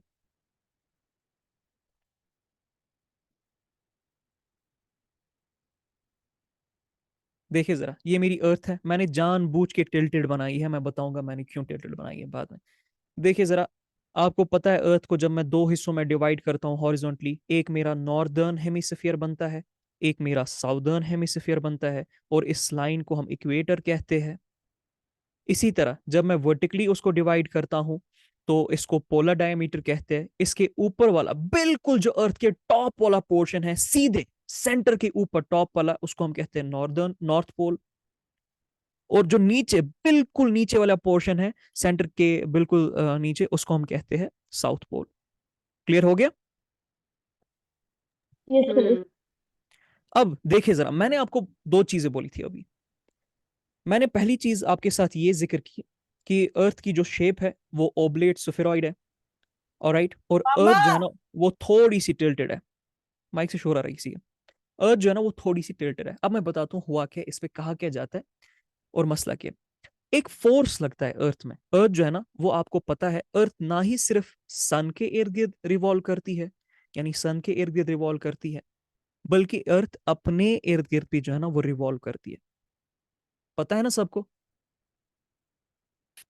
या यस मुझे यस बताए, सर। बचपन में पढ़ा है ना आपको कि दिन रात किससे चेंज होती है? दो टर्म्स है हमारे पास, एक तो है रोटेशन, दूसरी है रेवोल्यूशन। रोटेशन। दिन का रात में बदलना वो किस वजह से होती है? Rotation rotation. Rotation rotation. किसको कहते हैं हम?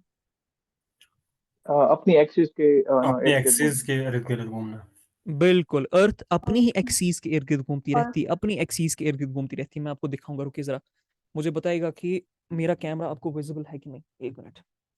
लैपटॉप यूज कर रहा हूँ, सो इमेज उतनी साफ नहीं आएगी, बट नॉनदलेस बहुत इंपॉर्टेंट है, इस कंसेप्ट को आपको समझा दूंगी पर। Just a second.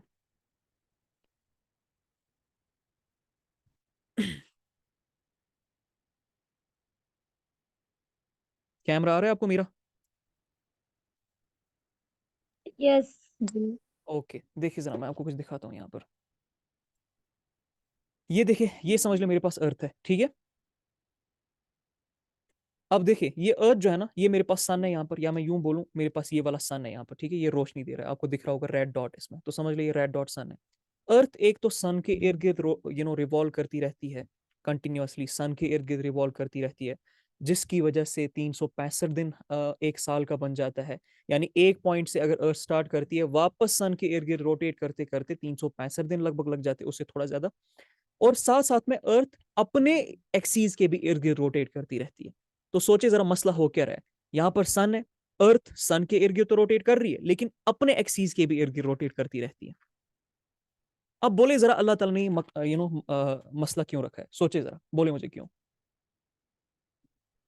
सन के इर्द गिर्द रोटेट कर लेते, रिवॉल्व कर लेते,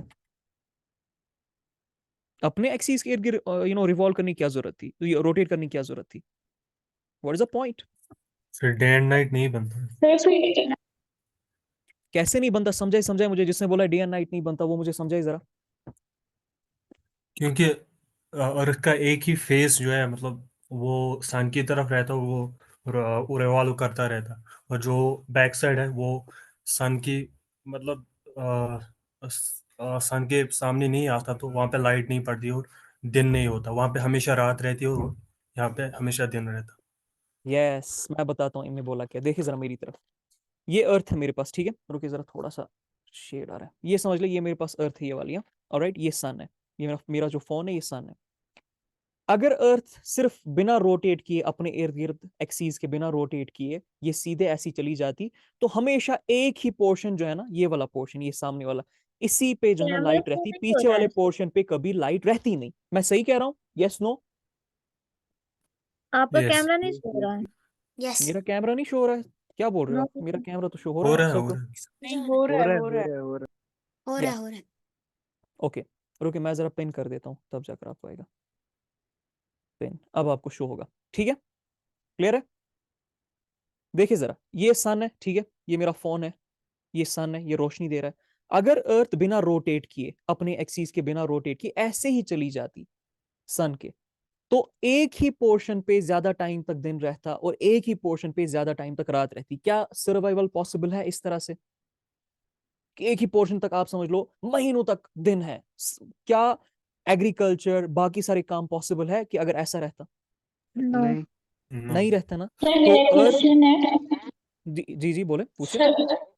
सर फिर अलास्का है जैसे हमारे पास, तो उधर मतलब मोर देन 24 आवर्स में भी नाइट और डेज, ये वाला सीन या बिल्कुल। अलास्का लेकिन में? मसला वहां पर वो भी है ना, आप देखिए जरा, कि 24 आवर्स हो या कुछ टाइम के लिए हो, ये पूरे साल के साल तो नहीं रहेगा ना। वहां पर एक पोर्शन है ना जहां पर सॉर्ट ऑफ लाइट आती है। एक तो ये पोर्शन है, दूसरी चीज ये है, क्या वहां पर लाइफ, नॉर्मल लाइफ रह पाना पॉसिबल है? बोले जरा, है पॉसिबल बिल्कुल। वहां पर उन कंडीशन में नॉर्मल लाइफ? नहीं। Not at all. तो ये मसला है, जब मैं आपको कह रहा था लैंड, एयर और ओशन यानी वाटर, इन तीनों का एक जगह पे होना बहुत इंपॉर्टेंट है, ताकि जो है ना लाइफ सरवाइव हो सके।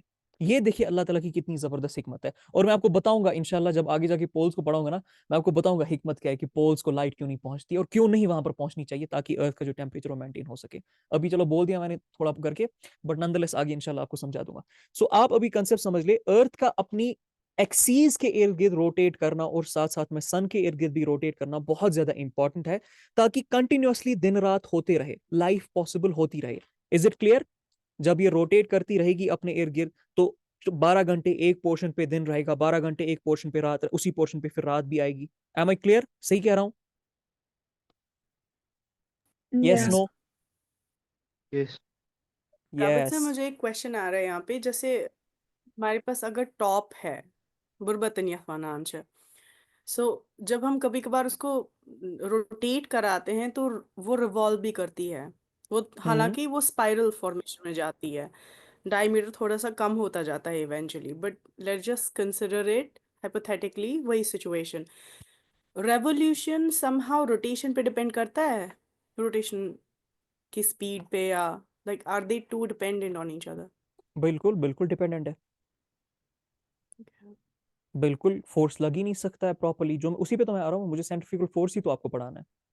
That's what I need to tell you guys.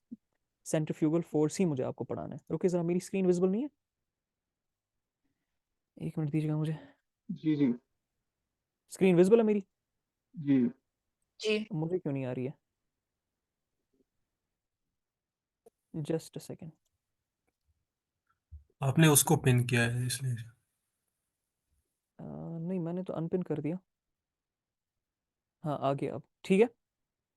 अब देखिए जरा, मैंने अभी आपसे डायरेक्शंस की बात की, मैंने आपको बोला ईस्ट वेस्ट नॉर्थ साउथ। तो जब मैं कह रहा हूँ अर्थ अपनी एक्सीस के भी इर्द गिर्द रोटेट करती रहती है, मुझे डायरेक्शन बताइए जरा, earth east to west rotate करती है या वेस्ट टू ईस्ट रोटेट करती है? West to east. बोलो। दोनों डायरेक्शन में। East to west. अच्छा, दोनों डायरेक्शन में, east to west? East to west. क्या जी, बात अगर है! हम मतलब पिछले पिछले मतलब बैक व्यू से देखेंगे तो ईस्ट से वेस्ट करेगी रोटेट, और अगर सामने से देखेंगे तो वेस्ट से ईस्ट लगेगी। क्या हुआ आपको, क्या हुआ? हाइपोथेटिकल मैन, अगर हम from space west to earth से ईस्ट। बाहर निकले, नहीं हमें नहीं, राइट। रुके जरा, रुके जरा, काउंट। रुके रुके, यहाँ देखिए मेरी कैमरा की तरफ देखें, ये मेरे पास अर्थ है, ठीक है।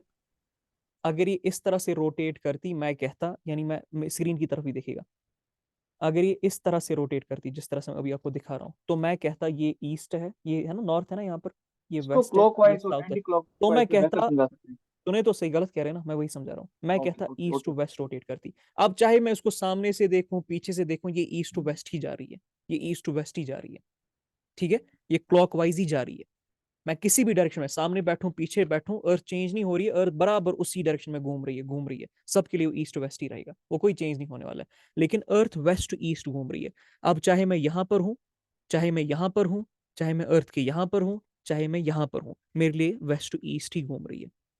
मैं कहीं से भी, मैं स्पेस के बाहर भी जाऊं ना, अर्थ के बाहर भी जाऊं, स्पेस में यहां पर हूं, मैं समझ लो मैं अभी यहां पर हूं, तब भी अर्थ वेस्ट टू ईस्ट जा रही है। अब समझ लो मैं यहां पर हूं, तब भी अर्थ वेस्ट टू ईस्ट जा रही है। अब समझ लो मैं यहां पर हूं, तब भी अर्थ वेस्ट टू ईस्ट ही जा रही है, चेंज ही नहीं हो रहा है। तो अर्थ की जो रोटेशन की जो डायरेक्शन है ना, इमेजिन कीजिए, मैंने यही आपको बोला था, जियोग्राफी समझ ही नहीं आ सकती है बिना इमेजिनेशन के। You need to understand this thing, बिना इमेजिनेशन के इम्पॉसिबल है इसको समझना।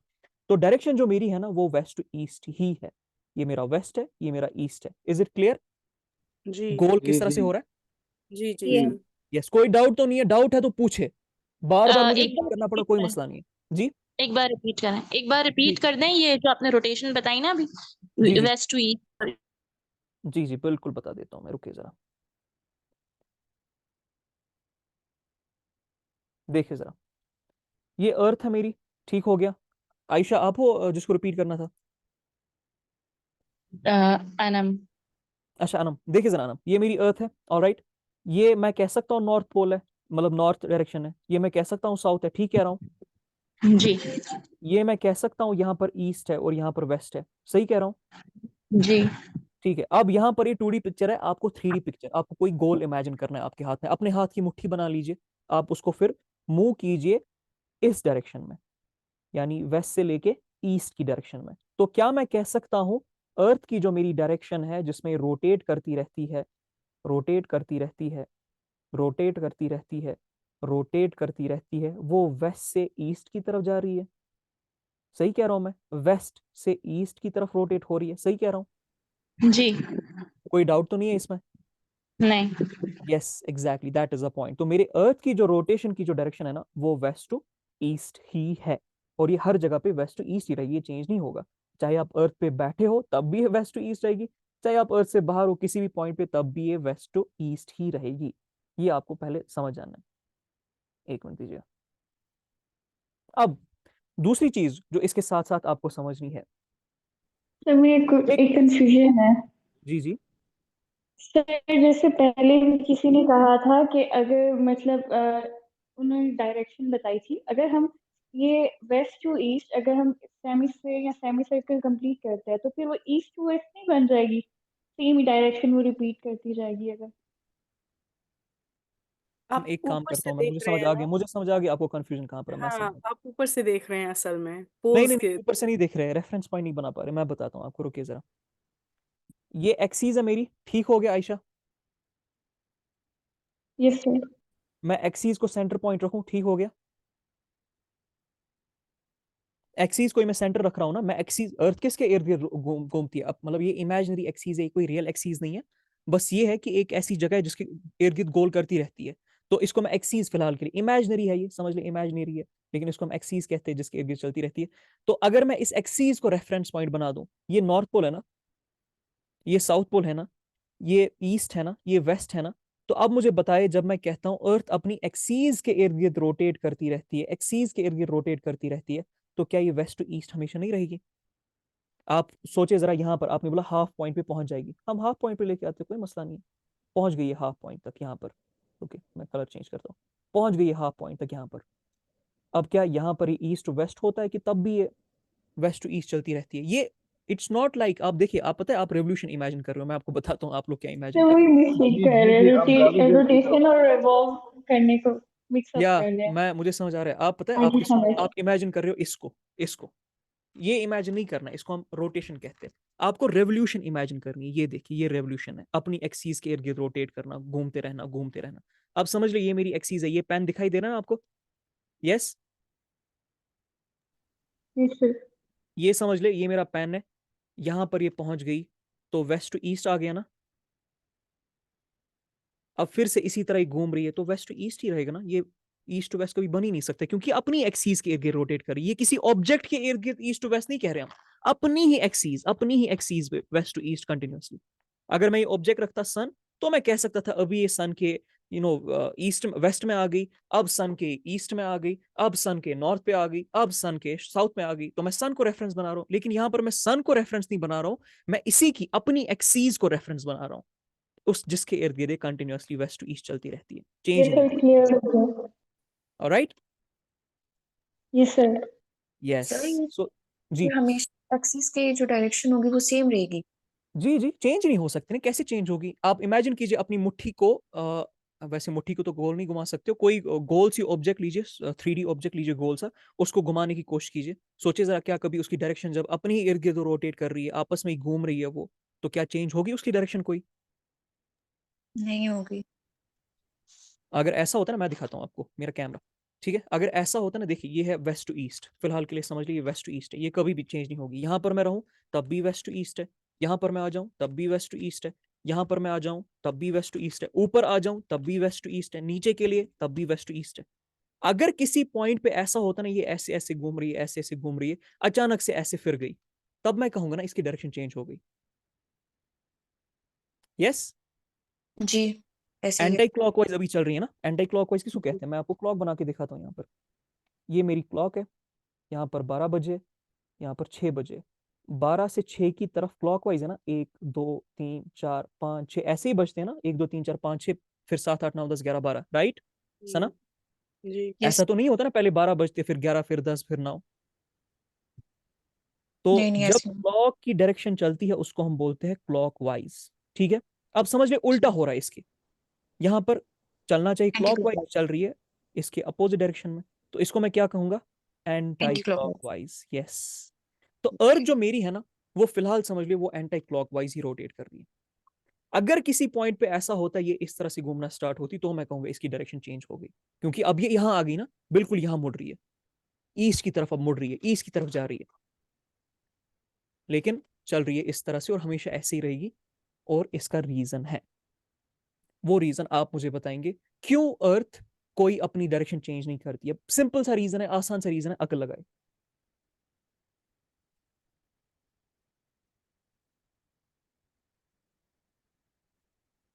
समझ ले, अर्थ मान ले 10 दिन के लिए वेस्ट टू ईस्ट घूम रही है, अचानक से ईस्ट टू वेस्ट घूमना स्टार्ट हो गई, क्या होगा? सर फिर ऐसे होगा कि एक दिन के लिए एक जगह पे 24 आवर्स के लिए या डे आ जाएगा या नाइट आ जाएगी दरमियान के पीरियड में। डे के बाद डे फॉलो अप हो जाएगा, नाइट के बाद नाइट फॉलो अप हो जाएगी। एग्जैक्टली, एक पॉइंट के बाद डे 24 घंटे का एक वक्त पे रहेगा, और एक हम्म पॉइंट के बाद रात 24 घंटे की रहेगी, तो सारा जो फिनोमेना है ना वो डिस्टर्ब हो जाएगा, राइट? हम्म लाइफ का यस। सर्वाइवल होना बहुत मुश्किल हो जाएगा। और सिर्फ इतना नहीं होगा, अब मैं आपको एक फैसिनेटिंग बात बताने वाला हूँ। किसी ने कभी सोचा है हमारी अर्थ कितनी स्पीड से, आपको पता है फिजिक्स में आपने बचपन में कोई ना कोई कंसेप्ट पढ़ा होगा जिसको इनर्शिया कहते हैं। मुझे जरा कोई बताए इनर्शिया क्या है? मैं मास। बताऊंगा। जी जी बोले, कोई भी। नहीं नहीं, मास ये क्या होता है? मास किसने सर बोला? Inertia of a body like ऐसे होगा कि मतलब अगर एक बॉडी एक कांस्टेंट मोशन में चल रही है तो चलती रहे जब तक उसको कोई अपोजिंग फोर्स ना रोके, या अगर वो रेस्ट पे है तो रेस्ट पे ही रहेगी जब तक उसके ऊपर कोई फोर्स नहीं लगती। जी मैं बताता हूँ, मैं सबके लिए आसान करके देता हूँ, बिल्कुल सही डेफिनेशन बोलिए, मैं आपके लिए आसान करके देता हूँ। समझ ले ये मेरी गाड़ी है यहाँ पर, ठीक है? गाड़ी जो है ना वो चल रही है, जोर से चल रही है, समझ ले 50 किलोमीटर पर आवर की स्पीड से चल रही है, 50 किलोमीटर पर आवर की स्पीड से चल रही है, आगे जा रही है, आगे जा रही है, आगे जा रही है, जब तक ये ठीक जा रही है, आगे जा रही है। इसमें जो लोग बैठे हैं वो भी आराम से है, सही कह रहा हूं मैं? लोग तो नहीं चल रहे, गाड़ी चल रही है, लोग इस हम्म गाड़ी के अंदर है। तो जब तक गाड़ी एक स्पीड से चल रही है तो लोग बिल्कुल नॉर्मल से, अचानक से ब्रेक मार दी मैंने, तो क्या होगा गाड़ी का?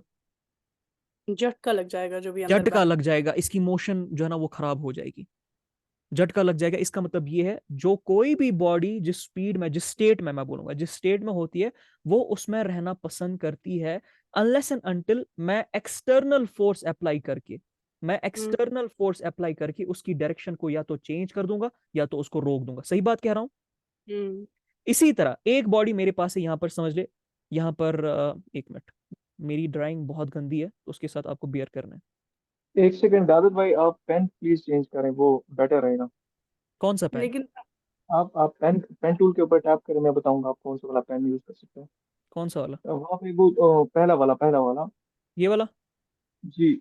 आप इसको 31 पे लगाए थे, 34 तक, 30, हाँ 34। जी अब ये ठीक है, ये वाला। ठीक हो गया। चलिए देखिए जरा, मान ले जरा कि ये यहाँ पर जो है ना इंशा खड़ी है, ठीक है। इंशा रेस्ट में है, अभी इंशा चल नहीं रही है, गाड़ी चल रही है, इंशा तो रेस्ट में है। अब जब तक कि मैं इंशा को पुश नहीं करूंगा ना, इंशा को धक्का नहीं दूंगा, या इंशा को किसी चीज की यहां पर लालच नहीं दूंगा ना, इंशा चलेगी नहीं। तो इसका मतलब ये है, एक बॉडी जो रेस्ट में होती है वो रेस्ट में ही रहना पसंद करेगी जब तक कि कोई एक्सटर्नल फोर्स उस पर अप्लाई ना हो। सही कह रहा हूं? हम्म, तो इस स्टेट ऑफ बॉडी को जिसमें ये अपने कंफर्ट कंफर्ट में होती है, जिसमें स्टेबिलिटी होती है, इसको हम कहते हैं इनर्शिया। क्या कहते हैं इसको?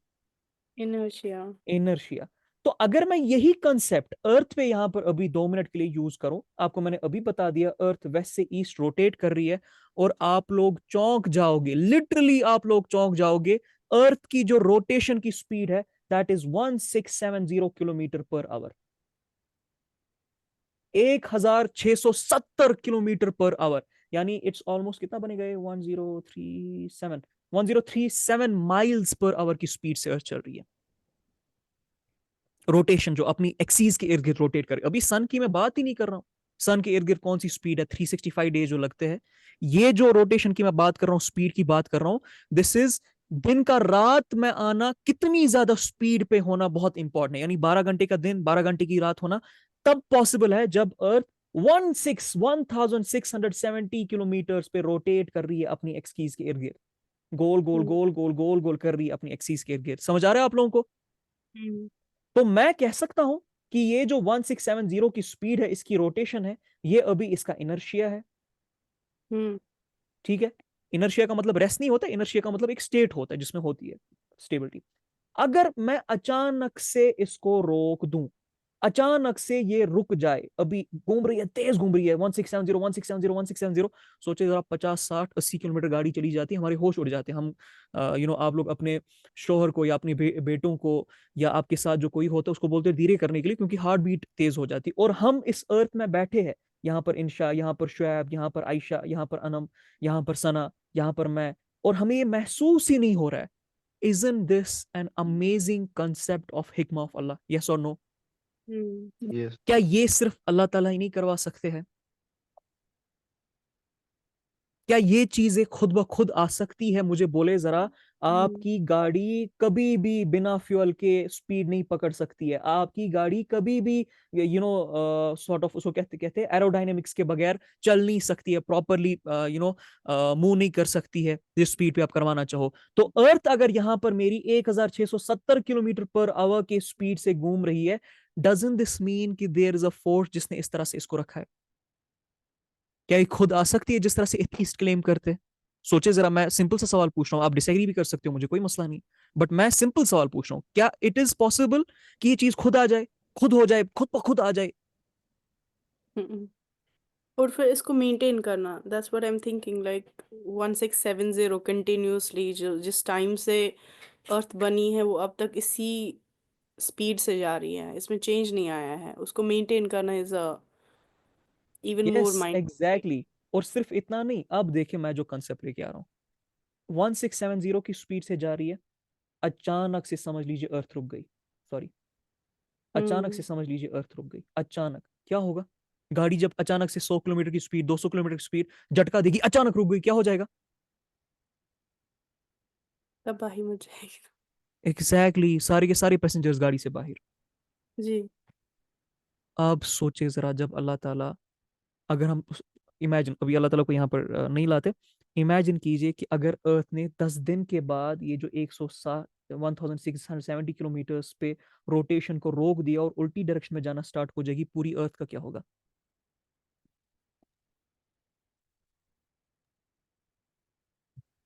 तो ये है जो अल्लाह कहते हैं सूरह रहमान में पहली ही 5 वर्सेस में, कि हमने एक मीजान के तहत इस जमीन को बनाया है। मीजान, एक बैलेंस के थ्रू। किस लेवल पे हिकमत है ये, सोचे जी। कुछ रिपीट करना है, किसी ने कुछ लिखा है? क्या लिखा है चैट, जरा बताएं मुझे, कोई मैसेज कोई पॉपअप हुई? इनर्शिया से रिपीट करें। कौन कह रहा है? बिस्मा। ओके बिस्मा, बिस्मा मेरे साथ अनम्यूट करे, मेरे साथ अनम्यूट करे। ओके बिस्मा, मैं आपको एक बात बता दूं, फिजिक्स में एक कंसेप्ट है जिसको हम कहते हैं इनर्शिया। इनर्शिया आपको समझ आ गया? मतलब इनर्शिया वर्ड आपको आपके दिमाग में बैठ गया कुछ? Inertia, inertia something. यस। हाँ मेरे पास यहाँ पर बिस्मा है, ठीक है। बिस्मा यहाँ पर बैठी है, यहाँ पर गाड़ी है जो चल रही है पहियों पे।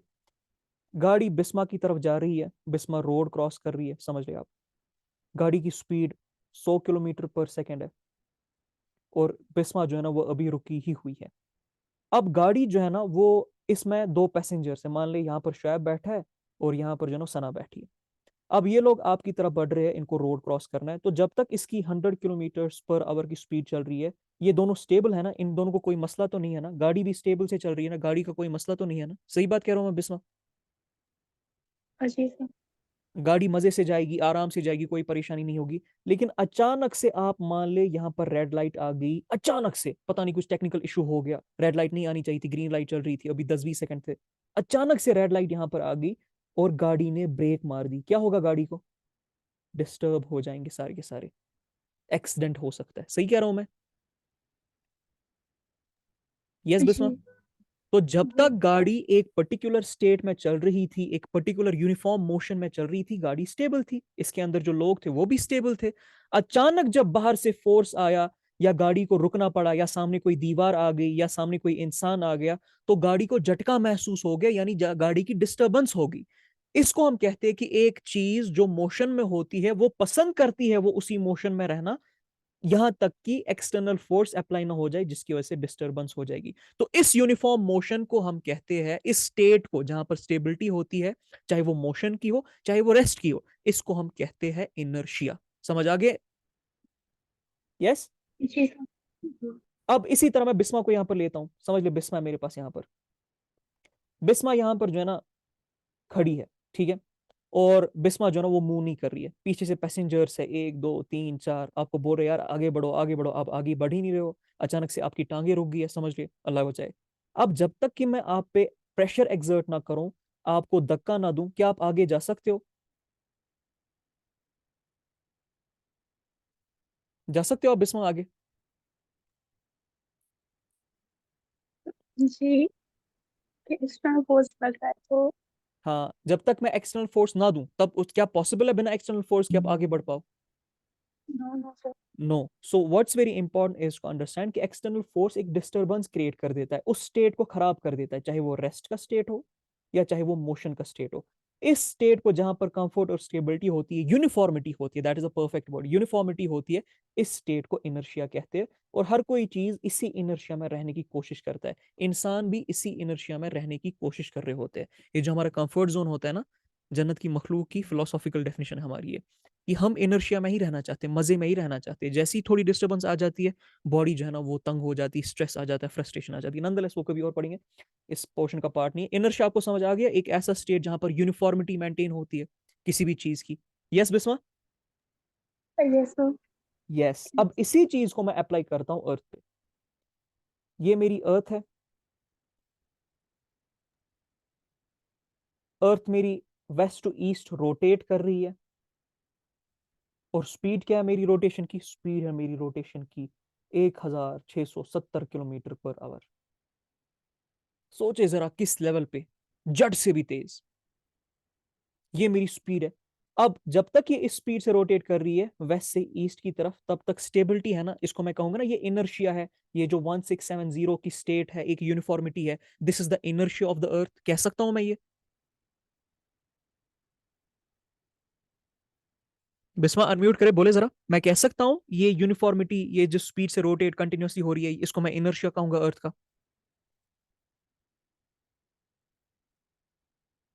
बिस्मा अनम्यूट करे। Sir repeat this point. Sir actually मैं लिख रही थी जो आप बता रहे थे, इसलिए इस वाले टॉपिक पे ध्यान नहीं दिया। देखिए देखिए फिर से देखिए जरा, मैं फिर से बोल रहा हूँ, आपको पता है अर्थ मेरी रोटेट कर रही है, हमारी जो अर्थ है ना वो अपनी एक्सिस के इर्द गिर्द रोटेट करती रहती है, सही कह रहा हूं ना मैं? जी। जी। अब इसका मतलब क्या है, एक मिनट दीजिएगा, इसको क्या हो गया। Okay. अब इसका मतलब क्या है, ये जो अगर रोटेट कर रही है तो किसी स्पीड से रोटेट कर रही होगी ना, किसी स्पीड से चल रही होगी ना, वही स्पीड अर्थ की है 1670 kilometre per hour, 1670 kilometre per hour. अब क्या मैं कह सकता हूं ये जो 1670 किलोमीटर पर आवर जब से अर्थ बनी है तब से इसी स्पीड से जो ये रोटेट कर रही है अपनी एक्सिस के इर्द गिर्द, ये जो इसका स्टेट है, ये जो यूनिफॉर्मिटी है, क्या मैं इसको इनर्शिया कह सकता हूँ अर्थ का? जी। कह सकता हूँ ना, एक स्टेट है ना इसकी जी। यूनिफॉर्मिटी। जी। यस। अब आपको अभी मैंने बोला अगर एक्सटर्नल फोर्स कोई लग जाए इस स्टेट ऑफ मोशन पे या इस स्टेट ऑफ रेस्ट पे तो डिस्टरबेंस कॉज हो जाती है ना। जी। अब सोचे जरा 10 दिन तक अर्थ, एग्जाम्पल हम लेते हैं, जैसे मैंने अभी आपसे सवाल पूछा ये क्यों अर्थ हमेशा एक ही डायरेक्शन में घूमती रहती है, अलग अलग डायरेक्शन में क्यों नहीं घूम सकती। अब समझ ले 10 दिन तक मेरी अर्थ जो है ना वो वेस्ट टू ईस्ट मूव कर रही है, रोटेट कर रही है, और स्पीड है 1670 किलोमीटर पर आवर। अचानक से 11वें दिन फुल स्टॉप लग गया, ब्रेक लग गई और वो वापस जाने लगी। पहली चीज तो जब ब्रेक लगेगी तो होगा क्या, ये मुझे जरा बताए, इतनी स्पीड से अचानक ब्रेक लग जाए क्या होगा? तबाही मच जाएगी, a lot of destruction. Yes exactly. तो अल्लाह जब कुरान में कहते हैं कयामत के बारे में सूरह वाकिया में कि उस दिन पहाड़ रेजा रेजा हो जाएंगे, धुएं की तरह फैलेंगे, उड़ रहे होंगे, धुएं की तरह, बिल्कुल स्मोक डस्ट की, सॉरी डस्ट की तरह, तो क्या यहाँ पर अल्लाह गलत कह रहे हैं? अगर अल्लाह अर्थ को रोक दे अचानक से तो क्या पहाड़ रेजा रेजा नहीं हो सकते? सही जितने भी स्ट्रक्चर से वो धुएं की तरह नहीं उड़ जाएंगे? एक सही भूकंप नहीं आ जाएगा खतरनाक सा? सही। Yes, that is my point here. So इसीलिए अर्थ का एक डायरेक्शन में मूव करना बहुत इंपॉर्टेंट है, ताकि कंटिन्यूअसली 12 दिन की रात 12 दिन का डे कंटिन्यूअसली चलता रहे, लाइफ सर्वाइवल पॉसिबल हो सके। लेकिन अल्लाह ताला ने इसके साथ साथ अपनी आर्टिस्ट्री भी दिखाई है जो मैं आपको आगे बताऊंगा। असल में पोल की डिफरेंस मैं आपको दिखाता हूँ, ये समझ ले मेरा सन है यहाँ पर, ये जो डिस्टेंस है ना इसकी पोल की यहाँ से, और खासकर जो ये टिल्ट है, अर्थ थोड़ी सी टेढ़ी है। मैंने आपको टिल्ट का मतलब होता है टेढ़ी, टेढ़ी मैं आपको दिखाता हूँ पिक्चर में, रुकिए जरा। वेयर इज दिस, ये सीधा ऑब्जेक्ट है ना, गोल ऑब्जेक्ट है ना, अभी सीधा है ये, राइट? Yes no? जी जी। अब इसको यस। मैं थोड़ा सा टिल्ट कर दूं, इसको मैं कहूंगा ना ये टिल्टेड है। हम्म अब समझ ले मेरा सन जो है ना वो यहाँ पर है, ऑलराइट? जी। ये इसके नजदीक है ना ये वाला पोर्शन, ये बिल्कुल, ये देखिए यहाँ पर मेरा सन है, ऑलराइट? और ये देखिए ये बीच वाला पोर्शन सन के नजदीक है ना, जी। और यहाँ पर मेरा सन है। क्या ये ऊपर वाला पोर्शन मेरा दूर नहीं हो जाएगा सन से? देखिए कितनी डिस्टेंस है, यहाँ पर सन है, ये तो नजदीक है, अब ये कितनी दूरी हो जाएगी सन से, हो जाएगी ना? इसीलिए वहां पर पोल्स पे जो है ना वो टाइम डिफरेंस आती है। मैं समझा दूंगा आगे, ये तो अभी बेसिक से कंसेप्ट है, पहले टर्मिनोलॉजी आपको सिखा दूं, बाद में सारी चीज आएगी। बट नॉनदलेस आप कंसेप्ट समझ ले। अगर मेरा सन यहाँ पर है, क्या मैं ये कह सकता हूँ अर्थ के टिल्ट टेढ़ा होने की वजह से, जो अर्थ टेढ़ी है इसकी वजह से ये जो इक्वेटर है ये सन के करीब आता है? यस यस या नो? इक्वेटर सन के करीब होता है, इक्वेटर टू सन डिस्टेंस कम है, लेस है, सही कह रहा हूँ? Yes no? यस मेरे सर। साथ एंगेज रहिए वरना मजा नहीं आने वाला क्लास में। Yes yes yes. क्या मैं कह सकता हूँ ये जो टिल्ट है अर्थ का, ये जो टेढ़ापन है अर्थ का, इस वजह से जो ये डिस्टेंस है पोल्स की, ये देखिए पोल्स की जो डिस्टेंस है ये दूर है, ये ज्यादा है फ्रॉम द सन, सही कह रहा हूँ? जी। तो क्या मैं कह सकता हूँ इक्वेटर वाला पोर्शन हमेशा ज्यादा गर्म रहेगा और पोल्स वाला पोर्शन हमेशा ठंडा रहेगा, कि गलत कह रहा हूँ? कभी सर एक पोल थोड़ा नजदीक तो नहीं आएगा जो नीचे वाला टिल्ट है?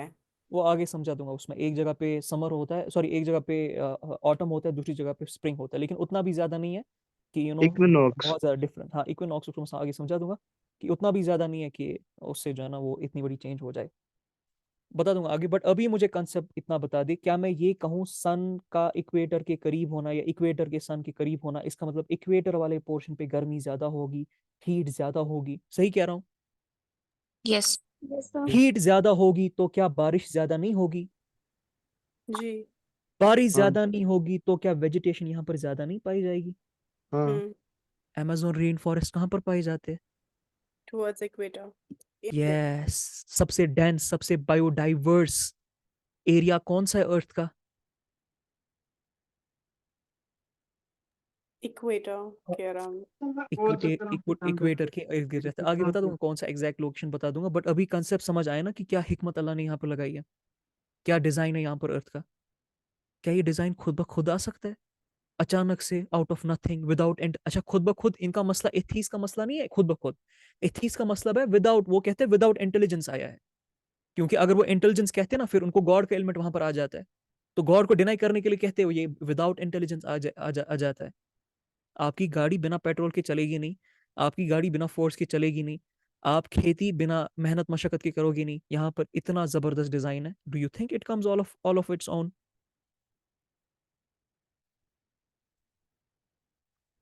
अब अगर इक्वेटर पे बर्फ, गर्मी ज्यादा है, बारिश ज्यादा है, डाइवर्सिटी ज्यादा हो जाएगी इसके इर्द गिर्द वाले एरियाज में, इक्वेटर वाले एरियाज में, तो पोल पे सन की डिस्टेंस दूर होने की वजह से, अच्छा पता है आपको पता है हमने एक्सीस क्यों खींची है? जरा कोई इमेजिन करे, कोई तुक्का लगाए मुझे यहाँ पर, ये एक्सीस मैंने क्यों खींची है, इस एक्सीस से होता क्या असल में? क्या मतलब ये एक्सीस क्या रिप्रेजेंट करती है जो मैंने एक्सीस यहाँ पर लगाई है ना? What does this represent? हालांकि अर्थ में तो कोई एक्सीस है नहीं ना, कोई थोड़ी ना कोई स्टिक घुसा के रखी है अल्लाह ताला ने अर्थ में, ऐसा नहीं है। हम इमेजिन करते, बोले जरा क्यों इमेजिन करते?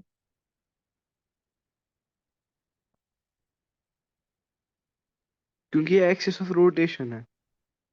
तो वही तो मैं बोल रहा हूँ, एक्सिस ऑफ रोटेशन, तो उससे क्या फर्क पड़ता है? रेफरेंस पॉइंट के लिए। रेफरेंस पॉइंट ठीक है, थोड़ा और जोर लगाए दिमाग पे।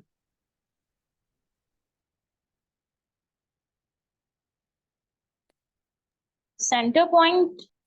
ये एक्सीस दिन और रात के ओवरलैप को दिखाती है। मतलब इस एक्सीस के, अगर सन मेरा यहाँ पर है, इधर है सन मेरा, तो इस एक्सीस तक रोशनी जा पाएगी, इस पोर्शन तक फिलहाल रोशनी जा पा रही है 12 घंटे। और जब 12 घंटे चेंज होंगे, और समझ ले सॉरी, यहाँ पर तो सन नहीं आएगा, बस अर्थ जो है ना, ये वाला पॉइंट अब यहाँ पर आ जाएगा, तो इस वाले पोर्शन में यहाँ तक फिर लाइट आएगी। ये वो इमेजिनरी लाइन है जो काटती है अर्थ को दो हिस्सों में, एक साइड से रोशनी है, एक साइड से डार्कनेस है। क्लियर? जी।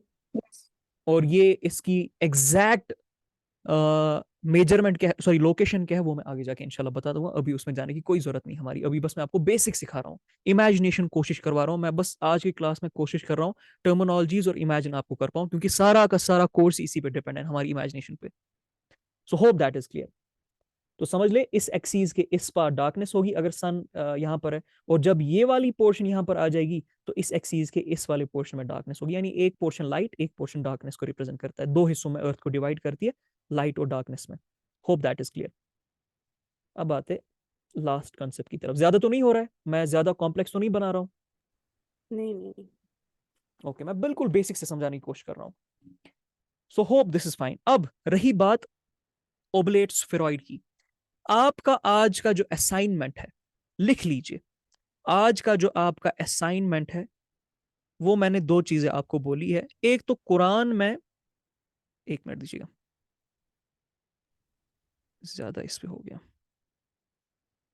एक तो कुरान में एक वर्ड यूज किया गया है अर्थ की शेप के लिए, वो आपको निकालना है कि वो कौन सा वर्ड है। दूसरा, आपको पढ़ के आना है सेंट्रीफ्यूगल और सेंट्रीपीटल फोर्सेस, ये दो तरह के फोर्सेस है, ये आपको पढ़ के आना है। इसकी डेफिनेशन और इसकी एग्जाम्पल, प्रॉपर डेफिनेशन 2-3 लाइन में, सेंट्रीपीटल की भी और सेंट्रीफ्यूगल की भी, और साथ साथ में उसकी दो एग्जाम्पल्स आपको लिख के लानी है। क्लियर हो गया असाइनमेंट क्या आज का? जी। यस नो बोले जरा। यस। यस। ओके, अब बढ़ते हैं। Can I take 5-10 minutes more, कि ज्यादा हो रहा है? नहीं ले सकते हैं। ओके, अब बढ़ते हैं आज के अगले पोर्शन की तरफ। अर्थ की डायमेंशंस मैंने आपको अभी बोली थी कि इक्वेटोरियल डायमीटर 12,756 है और पोलर 714 है। अच्छा, आपको पता होना चाहिए कि जो डिफरेंस है ना इन दोनों में, अगर मैं इन दोनों की डिफरेंस निकाल दूं, वो 0.3% होती है, एग्जैक्ट 0.3%।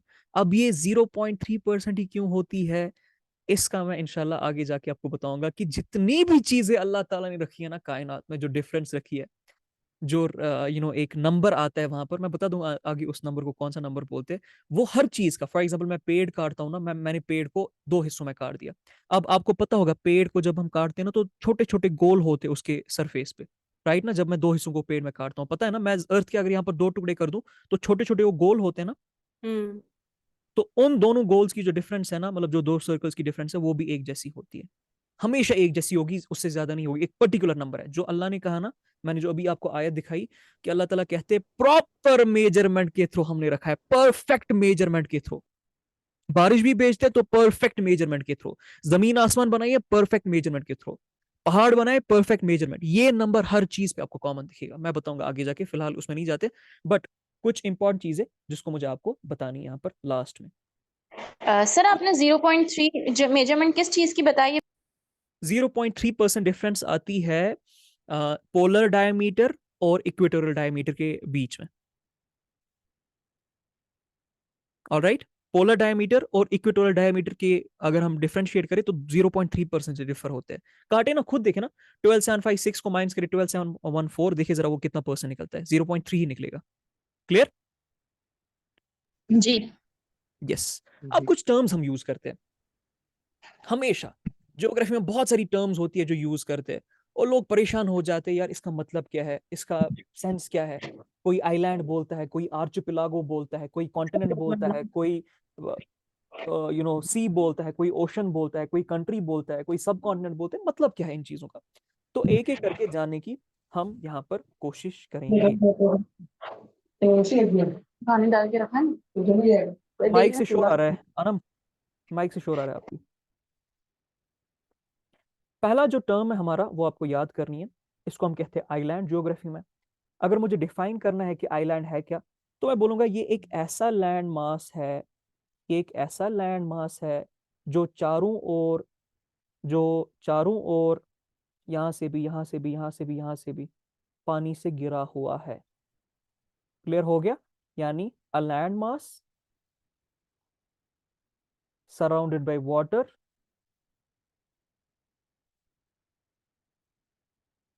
From all sides. कोई आइलैंड का नाम बताए जरा मुझे, सुना होगा कभी ना कभी। श्रीलंका। श्रीलंका, शाबाश। क्योंकि श्रीलंका के चारों ओर क्या है, पानी ही पानी, ऊपर से भी पानी, नीचे से भी पानी, दाएं से भी पानी, बीच से भी, बीच में भी, साइड से भी पानी। तो ये आइलैंड किस तरह से फॉर्म होता है अभी हम नहीं जाएंगे उसमें, बस टर्मिनोलॉजी अभी सीखे, आगे जाके बता दूंगा किस डिजाइन के साथ ये फॉर्म होता है। अचानक से पानी के बीच में ये जो तोप सी दिखाई देती है, ये होती क्या है। फिलहाल आइलैंड को समझ ले।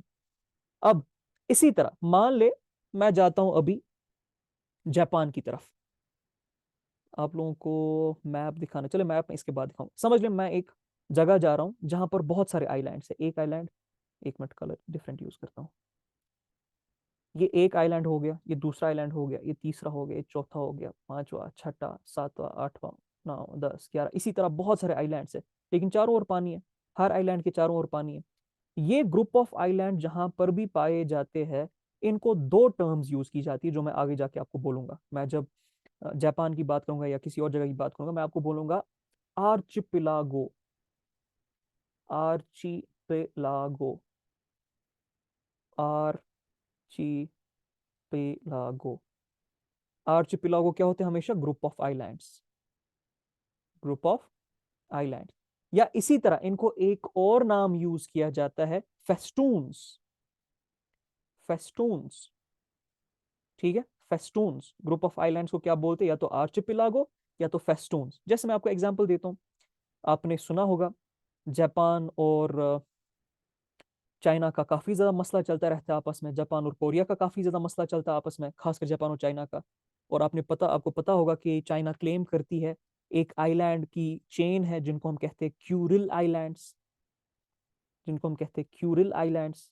वहां पर एक बहुत जबरदस्त मिनरल पाया जाता है, वहां जबरदस्त एक मिनरल पाया जाता है जिसको हम कहते हैं रीनियम। सुना है कभी किसी ने नाम रीनियम? इसके पीछे चाइना भी पड़ी है, इसके पीछे जापान भी पड़ी है, इसके पीछे यूएस भी, यानी जो जापान की अलग है वो पड़ी है। बोले जरा क्यों? और ये क्लेम करते चाइना वाले हमारे है, जापान क्लेम करते क्यूरल आइलैंड्स, मतलब ये जो आर्चिपेलागो या फेस्टून्स है ये हमारे है। बोले जरा ये रीनियम इसके पीछे क्यों पड़े, क्या खास है इस रीनियम में? टेल मी समथिंग, जियोपॉलिटिक्स यहाँ पर डिस्कस हो रही है। गोल्ड। गोल्ड, रीनियम गोल्ड, ये किसने बोला? रीनियम मैं बोल रहा हूँ, रीनियम एक डिफरेंट सा अर्थ एलिमेंट है, मेटल है। गोल्ड कहाँ से आ गया? गोल्ड को गोल्ड ही कहते हैं। Radio active element. क्या मैं वही बोल रहा हूँ, किस काम के आता है? आप लोग नहीं पढ़ते जियोपॉलिटिक्स? न्यूक्लियर बॉम्ब्स नो, बनाने के लिए। Not at all. यूरेनियम और nuclear energy. No, nuclear energy uranium से आती है, खासकर पर्टिकुलरली।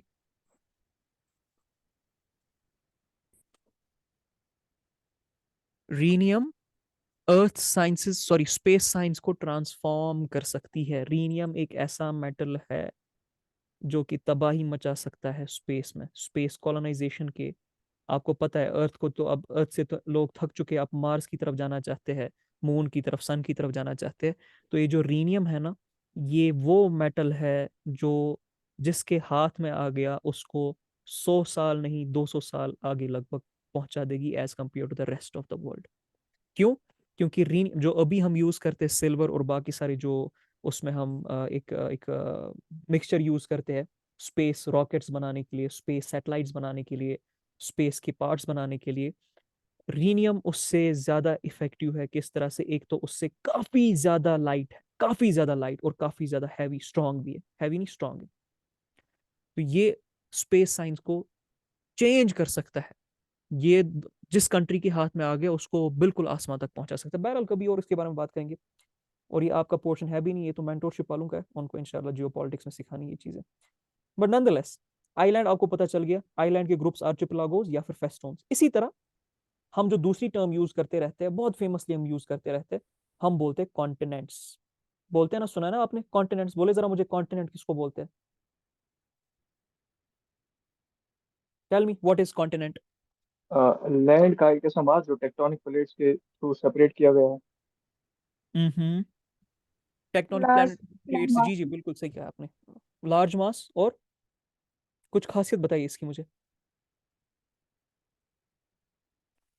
कभी कभी टेक्टोनिक प्लेट जो है ना, वो एक ऐसे जी जी, पोर्शन पे पास आते हैं करने। जो बाउंड्रीज पे नहीं होते।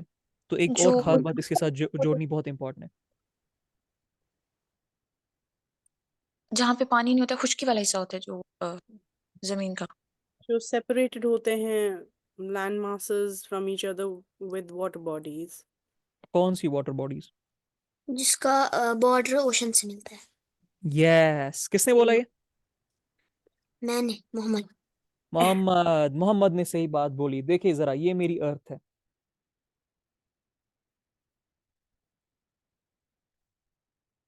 ये मेरी अर्थ है यहाँ पर, ठीक है। यहाँ पर बहुत सारे लैंड मासेस है, 1 2 3 4 5 6 7, समझ लो इतने सारे यहाँ पर लैंड मासेस है। और ये आपस में हमने डिवाइड किया, इनको हम कॉन्टिनेंट्स कहते हैं। मोहम्मद, कितने कॉन्टिनेंट्स है? 7। 7 कॉन्टिनेंट्स है। हम क्यों कहते हैं 7 कॉन्टिनेंट्स है? एक तो जो शैब ने आपको बोला, अभी मैं उसमें नहीं जाना चाहता हूँ, बहुत कंफ्यूज हो जाओगे। टेक्टोनिक प्लेट्स को अभी फिलहाल के लिए छोड़ देते, बस इतना समझ ले। बहुत ल- बड़ा एक चंक होता है लैंड मास का, जो कि जो बॉर्डर करता है ओशंस को, जो कि बॉर्डर करता है ओशंस को, ठीक है। बड़ी लैंड बड़ी वाटर, सबसे बड़ी वाटर बॉडीज को जो बॉर्डर करता है, इसको समझ लीजिएगा। इसकी कोई पर्टिकुलर अभी फिक्स डेफिनेशन नहीं रखते, लेकिन ये समझेगा कि कॉन्टिनेंट जो होता है ना, उसका एक पर्टिकुलर एरिया होता है, ठीक है, बहुत बड़ा एरिया होता है। मल्टीपल सीजन्स होते हैं, ठीक है, सीजन्स आते हैं यहाँ पर, मल्टीपल सीजन्स आते हैं इस पूरे कॉन्टिनेंट पे। और क्लाइमेट भी बहुत ज्यादा मल्टीपल होते हैं, एक ही तरह का क्लाइमेट नहीं होता है, मल्टीपल क्लाइमेट होते हैं। अदरवाइज आप कल को जब कोई कंट्री पढ़ोगे ना इन कॉन्टिनेंट में, वहां पर आप पाओगे कि मोस्टली 1 या 2 क्लाइमेट्स ही ज्यादातर पाए जाते हैं, उससे ज्यादा नहीं पाए जाते। लेकिन जब पूरे कॉन्टिनेंट की हम बात करेंगे, आपको पता चलेगा यार यहाँ तो बहुत सारे क्लाइमेट्स आते हैं। और इसी तरह जो है ना, वो पॉपुलेशन भी बहुत ज्यादा होती है। तो फिलहाल के लिए बस आप इतना याद रख ले, इसको हम कहते हैं कॉन्टिनेंट। अब मुझे कॉन्टिनेंट्स के बारे में आपको सिखाना है, इसकी ये हमारा लास्ट पोर्शन आज का होने वाला है। इसके बाद आगे बढ़ेंगे अगले क्लास में। कॉन्टिनेंट के बारे में जब मुझे आपको पढ़ाना है, सिखाना है, तो कुछ चीजें आपको याद रखनी है कि हमारे पास 7 कॉन्टिनेंट्स है, ठीक है, 7 कॉन्टिनेंट है मेरे पास। अब इमेजिन आपको करना है, आपको रट्टा नहीं मारना है, आपको सिर्फ इमेजिन करना है। 7 है ना, मैं एक काम करता हूँ, मैं यहाँ लिखता हूँ ए, यहाँ लिखता हूँ मैं ए, और यहाँ लिखता हूँ मैं ए। ये 3 ए हो गए, और यहाँ बीच में चौथा ए लिख देता हूँ, यानी 1A, 2A, 3A और 4A। 1 2 3 4। इतना क्लियर है सबको? कोई टफ तो नहीं बोल रहा हूं मैं? हम्म ठीक है, यहां पर मैं ई लिख देता हूं, ये 5वां बना दिया मैंने। और यहाँ पर नॉर्थ अमेरिका, यहाँ पर साउथ अमेरिका। मैं अभी मैप खोल के बता दूंगा, बस हम्म सिंपल सा है, सिंपल सा है।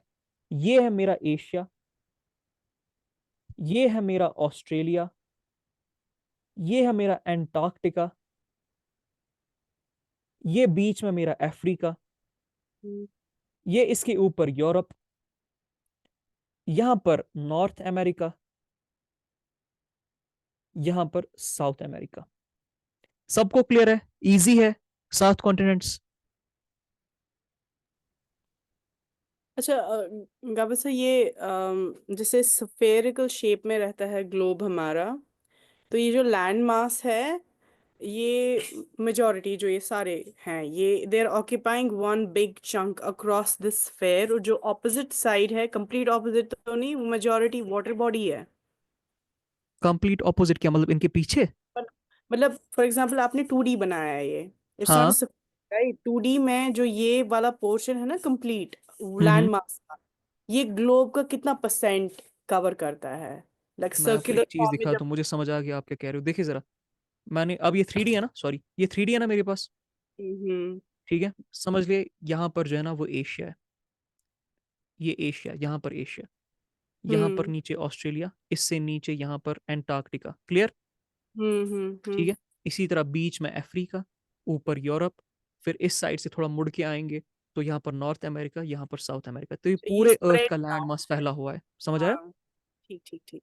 अच्छा, मुझे कोई आप लोगों में से बताए कि वाटर की परसेंटेज कितनी है अर्थ की सरफेस पे, और साथ साथ में फिर लैंड फॉर्म की क्या परसेंटेज है?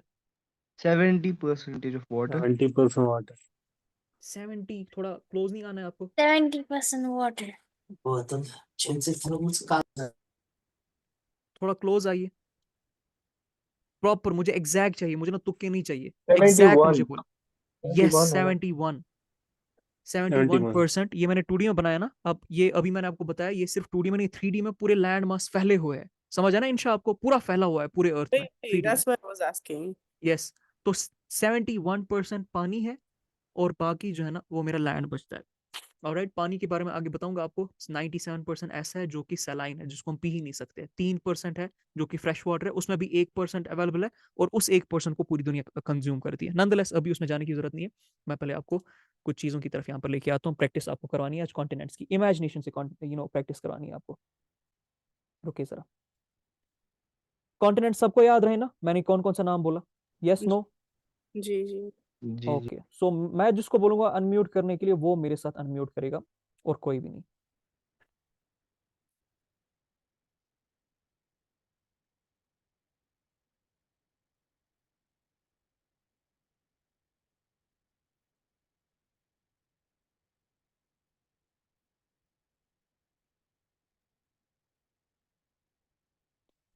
ओके, मेरे साथ अनम आप अनम्यूट करें, मुझे बोले ये 1 जो है ना, ये कौन सा कॉन्टिनेंट है? अनम बिनते अब्दुल कादिर।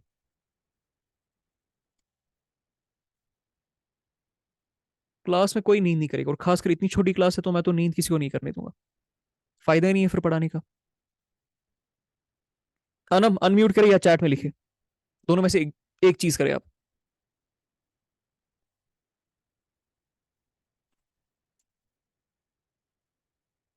चलिए, कोई मसला नहीं। आयशा आप बताएं मुझे, 1 कौन सा है?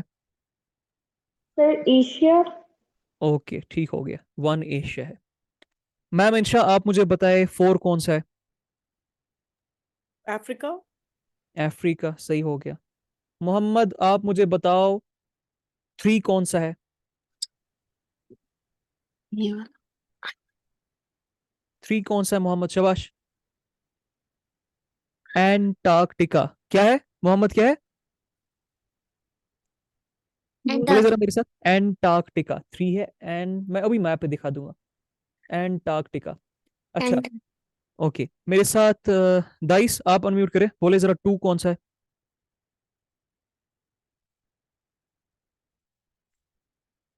दाइस। सर, जी जी जी।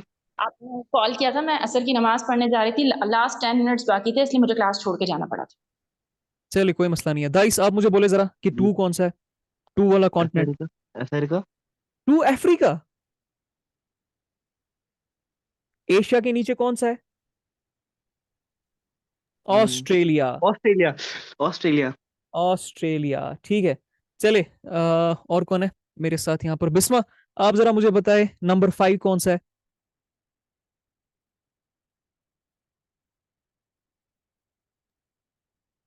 बिस्मा, नंबर 5 कौन सा है, जल्दी बोले। यूरोप, सही हो गया, ठीक है। और मुझे जरा बताए सादिया, मुझे बताए नंबर 6 कौन सा है?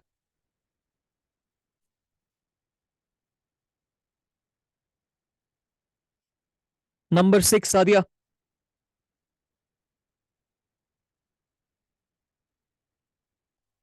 सना, मुझे बताए नंबर 6 कौन सा है? North America. North America. शायद मुझे बताए नंबर 7 कौन सा है? South America. South America. बस इतनी आपको इमेजिनेशन करनी है। इतना आपने इमेजिन कर लिया ना, आज बहुत ज्यादा है। इसकी घर में प्रैक्टिस कीजिएगा, मैं आपको अभी मैप दिखा दूं ताकि और पिक्चर क्लियर हो जाए। बट इन चीजों की घर में मेहरबानी करके प्रैक्टिस कीजिएगा, अभी टर्मिनोलॉजी की पहली क्लास है। मेक श्योर कि इमेजिनेशन, जब आप कोई वर्ड कहते हो वो इमेजिन कर पाते हो। मैं फिर से कह रहा हूँ, इमेजिन कर पाते हो। सारा कोर्स इमेजिनेशन पे डिपेंडेंट है। आगे जाके इतने कॉम्प्लेक्स कॉन्सेप्ट्स आने वाले हैं। मैं आपको सिर्फ नाम बोला करूंगा, Africa, America, cardinals, land forms के बारे में, जियो मॉर्फोलॉजी कहूंगा, तो आपके दिमाग में इमेजिनेशन होनी चाहिए, क्लैरिटी होनी चाहिए कि वो उसकी डेफिनेशन क्या है। तो दैट्स वेरी इंपॉर्टेंट। मैं फिर से लास्ट टाइम सबको प्रैक्टिस करवा रहा हूँ, इसके बाद मैप दिखाऊंगा। One last time. One, that is मेरा एशिया यहां पर। इसी के नीचे मेरा यहां पर ऑस्ट्रेलिया है, ए। इसी के नीचे यहां पर बिल्कुल साउथ में एंटार्क्टिका है। इसी के ऊपर बीच में लगभग लगभग मेरा अफ्रीका आता है, ठीक है। इसी के ऊपर यहाँ साइड में मेरा यूरोप आता है, ठीक है। यहाँ पर नॉर्थ अमेरिका, नॉर्थ हेमिस्फीयर में है तो नॉर्थ अमेरिका आता है। और यहाँ पर साउथ अमेरिका आता है मेरा, साउथ हेमिस्फीयर में। इतना सबको आज क्लियर है? Everyone clear, crystal clear? Yes, no? Yes. Yes. Okay, yes okay. Yes. अब मैं आपको मैप दिखा देता हूँ, ओके जरा। ये कॉन्टिनेंट्स दिख रहे हैं आपको? यही जी। मैंने आपको कहा ना, देखिए जरा, एशिया है ना वहीं पर जहां पर मैंने दिखाया था। एशिया पढ़ रहे सब? Yes, no? जी। Yes yes. यस। ओके, इसी तरह यस। मुझे नीचे बोले जरा, ये देखिए, ये यहाँ पर एशिया है। एशिया के नीचे कौन सा आता है? ऑस्ट्रेलिया। ऑस्ट्रेलिया। ऑस्ट्रेलिया। ऑस्ट्रेलिया आता है, शाबाश। एक मिनट। इसी के नीचे यहाँ पर कौन सा आता है, ये वाला land mass? Antarctica. Antarctica. Mohammad, कौन सा आता है? अंटार्कटिका। शाबाश। एंटार्क्टिका के ऊपर, इन दोनों के बीच में, इन दोनों के बीच में एंटार्क्टिका के ऊपर कौन सा आता है? अफ्रीका। अफ्रीका। अफ्रीका। इसी के ऊपर ये छोटा सा कौन सा आता है? यूरोप। यूरोप। यूरोप आता है। इस साइड से कौन सा आता है? North north America. अमेरिका। इस साइड से कौन सा आता है? South south America. अमेरिका। सबको क्लियर हो गया? एशिया, ऑस्ट्रेलिया, एंटार्क्टिका, अफ्रीका, ये 4 ए हो गए। यूरोप, नॉर्थ जी अमेरिका, साउथ अमेरिका, ये 3 हो गए। जी जी क्लियर? जी काबिल जी। से मुझे जी। एक क्वेश्चन आ रहा है जहन में कि जो अफ्रीका, एशिया एंड यूरोप, ये आपस में डिवाइडेड हैं बाय स्मॉल वाटर बॉडीज जो कनेक्ट हो रही हैं ओशन के साथ। हम्म। So, is that much of, like, obviously when you ये scaling हुई है, so is that enough to call it a separate like land mass? क्योंकि मैंने यूरोप एंड अभी आपको क्या बोला? मैंने अभी क्या बोला? और भी क्या कंडीशंस है? कंडीशंस और ये भी है, टेक्टोनिक्स का कंडीशन तो है ही नहीं, मतलब टेक्टोनिक्स की कंडीशन तो है ही है, जो आगे पढ़ाऊंगा। अभी टेक्टोनिक्स का जिक्र भी नहीं कर सकता हूँ। बट मैंने आपको ये भी बोला, area, seasons, multiple climates, huge population, ये भी मैंने कहा ना। जी। तो वो चीजें भी डिफरेंशिएट करती है। और North America and South America, because it's just the north and south is different, otherwise ये ऐसा था कि ये पहले was combined and then they got segregated. आगे बताऊंगा, आगे बताऊंगा, वो थ्योरीज है अर्थ की फॉर्मेशन की। अभी यहाँ पर कोई काम नहीं है उनका। ओके, वो आगे जब मैं आपको बताऊंगा continental drift theory, plate tectonics theory, उसमें आपको बताऊंगा। पैनाशिया, पैंजिया, वो सारी चीज़ें उसमें आएगी। अभी यहाँ पर कोई काम नहीं, अभी बस टर्मिनोलॉजीज। हम्म। अच्छा, अब ना एक काम करते हैं हम आपस में। Let's do one thing. हम यहाँ पर इसको, एक मिनट दीजिए मुझे, ये क्लियर कैसे होता है? अच्छा, यहाँ से। अब अगर मुझे एरिया ढूंढने की कोशिश पड़े ना, कि मैं एरिया को बता सकूं किसका एरिया ज्यादा। अब यहाँ पर एक पिक्चर है, इस पे आपको ज्यादा नहीं जाना है, बस याद रखने के लिए आप याद रखना कि एशिया सबसे बड़ा कॉन्टिनेंट है। सबसे बड़ा अगर कोई कॉन्टिनेंट है वो एशिया है, यानी किस वाइज, एरिया वाइज मैं कह रहा हूँ, सबसे बड़ा एशिया है। एशिया के बाद अगर कोई बड़ा है उसको हम कहते हैं अफ्रीका। मैं डिसेंडिंग ऑर्डर में जा रहा हूँ, यानी यहाँ पर पहले बड़ा, फिर छोटा, फिर छोटा। यानी पहले एशिया आता है, फिर अफ्रीका आता है, फिर नॉर्थ अमेरिका आता है। ठीक है, एरिया वाइज। उसके बाद नॉर्थ अमेरिका के बाद कौन सा आएगा? साउथ अमेरिका आएगा एरिया वाइज। उसके बाद कौन सा आएगा? यूरोप आएगा एरिया वाइज। और लास्ट में कौन सा आएगा? ऑस्ट्रेलिया आएगा। सबको क्लियर है ना? मैं सही कह रहा हूँ ना? पहले नंबर 1 पे एरिया वाइज एशिया सबसे बड़ा है, फिर उससे थोड़ा सा छोटा अफ्रीका है, उससे छोटा नॉर्थ अमेरिका है, उससे छोटा साउथ अमेरिका है, उससे छोटा, sorry sorry sorry, south America के बाद पांचवा आएगा हमारा एंटार्क्टिका। पांचवा हमारा एंटार्क्टिका आएगा। छठा जो है ना वो छोटा हमारा यूरोप आएगा, और सबसे छोटा कौन सा है? Australia. Is it clear? Yes. जी। जी। जी। तो Yes, पहले sir. एशिया सबसे बड़ा, यस। या हम छोटे से शुरुआत करते हैं। सबसे छोटा ऑस्ट्रेलिया है। ऑस्ट्रेलिया से जो है ना वो थोड़ा सा बड़ा कौन सा है? यूरोप है। यूरोप से थोड़ा सा बड़ा कौन सा है? एंटार्क्टिका है। एंटार्क्टिका से थोड़ा सा बड़ा कौन है? साउथ अमेरिका है। साउथ अमेरिका से बड़ा नॉर्थ अमेरिका। नॉर्थ अमेरिका से भी बड़ा अफ्रीका। अफ्रीका से भी बड़ा एशिया। तो अगर मैं कल आपको सवाल दूं, ऑब्जेक्टिव्स दूं, जब मैं आपको वीकली, सॉरी मंथली आपका टेस्ट लिया करूंगा, आपको बताया करूंगा, पूछा करूंगा कि मुझे बताए जरा चीजें, तो क्या आप मुझे उस वक्त डिसेंडिंग ऑर्डर और असेंडिंग ऑर्डर बता सकते हो चीजों का, कॉन्टिनेंट्स का? यस। जी। यस। ओके, परफेक्ट, हो गया। आज के लिए इतना ही। मुझे पता है मैंने थोड़ा खींच लिया इसको, बट नॉनदलेस बहुत इंपॉर्टेंट था आपको ट्यून इन करना टर्मिनोलॉजीज की, ताकि इंशाल्लाह आगे जाके कंसेप्ट्स आपको क्लियर हो सके। सो बहरहाल मैं छोटी सी यहाँ पर समरी दे दूं आपको। सबसे पहला सवाल जो मैंने उठाया यहाँ पर आपके साथ, वो मैंने आपको बोला था कि जिस सब्जेक्ट को मैं पढ़ा रहा हूँ, ज्योग्राफी और स्पेस साइंस को, क्या ये सब्जेक्ट्स आपस में कंपैटिबल है कुरान के साथ? जो मैं आपको दावा दे रहा हूँ कि मैं कुरान और सीरा की लेंस, हदीस के लेंस से आ रहा हूँ, क्या ये कंपैटिबल है? क्या मैं कोई सही दावा कर रहा हूँ? उसके लिए मैंने आपके सामने कुछ चंद वर्सेस दी, जहां पर अल्लाह ताला कह रहे हैं अक्ल रखने वालों के लिए, फिक्र करने वालों के लिए, इल्म रखने वालों के लिए निशानी है, बेवकूफों के लिए नहीं है, जाहिलों के लिए नहीं है। ठीक है, इल्म और अक्ल रखने वाले, जो अक्ल इस्तेमाल करते, सोचते रहते, तफक्कुर करते। और मैंने आपको बोला ये फर्ज है। अल्लाह ताला कुरान की वर्स में कहते हैं ये दुनिया जो मैंने बनाई इसमें तुम तफक्कुर क्यों नहीं करते हो? और तफक्कुर करना इतना इंपॉर्टेंट है कि जब तक आप तफक्कुर नहीं करोगे आप हकीकत तो पहुंच ही नहीं सकते हो, आप अल्लाह को पहचान ही नहीं सकते हो, आपके आर्ग्यूमेंट्स वैलिड ही नहीं हो सकते। तो आपके आर्ग्यूमेंट्स वैलिड नहीं है तो ईमान कैसे वैलिड हो गया आपका? ईमान वैलिड नहीं है तो जिस चीज को फॉलो कर रहे हो वो तो प्लेसिबो है, वो तो बस just for the sake of belief आप चला रहे हो। इतना इंपॉर्टेंट है ये मसला। फिर मैंने इसके बाद आपके साथ कुछ टर्मिनोलॉजीज डिस्कस की। मैंने आपको बोला फिजिकल ज्योग्राफी हम पोर्शन अभी स्टार्ट करने वाले। फिजिकल ज्योग्राफी में 4 चीजें आती है जिसको हमें पढ़ना है। एक है लैंड, दूसरा है एयर, तीसरा है ओशन। और ये तीनों की इंटरेक्शन जिस पॉइंट पे होती है जहां पर लाइफ पॉसिबल हो जाती है उसको हम कहते हैं बायोस्फीयर। इसके बाद मैं आपको आ गया, इन चीजों के बाद अर्थ की जो शेप है उसकी स्टडी को हम क्या कहते हैं, कार्डिनल डायरेक्शंस क्या है, अर्थ की डायमेंशंस क्या है, वो सारी चीजें मैंने आज आपको क्लियर की। राइट। इसके साथ साथ फिर मैं किस तरफ आ गया आपके, मैं आ गया आपको कुछ टर्मिनोलॉजी है जिसपे आपको समझ आना चाहिए। जैसे आइलैंड किसको कहते हैं, आइलैंड के ग्रुप्स, आर्चिपेलागोज या फेस्टून्स, ग्रुप ऑफ आइलैंड्स को जो हम कहते हैं, और कॉन्टिनेंट्स का मसला क्या है। इतना सा बेसिक मैंने आज आपको समझाया। इसी बीच में मैंने थोड़ी बहुत हिकमत लाने की कोशिश की, आपको डिजाइन, जो डिवाइन डिजाइन अल्लाह ताला का, इसको आपको इसी हैयत, इसी ग्रेविटी आपको बिठाने की कोशिश की है। सो किसी को कोई डाउट है आज की क्लास में? कोई भी डाउट है, कोई सर भी? आपने मिड में कहा था कि मैं बताऊंगा कि व्हाई अर्थ इज टिल्टेड, तो वो आपने एक्सप्लेन नहीं किया। अगली क्लास में बता दूंगा। मीटरॉइड, वो कहते हैं एक मीटरॉइड हिट हुआ था आज से कुछ लाख साल पहले। मैं उसको मानता नहीं हूँ, बट नॉनदलेस मैं बता दूंगा अगली क्लास में। ओके।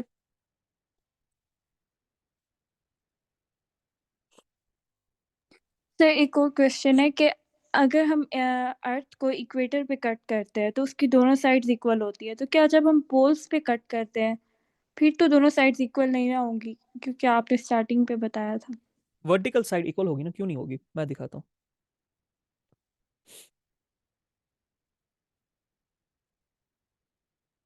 एक मिनट।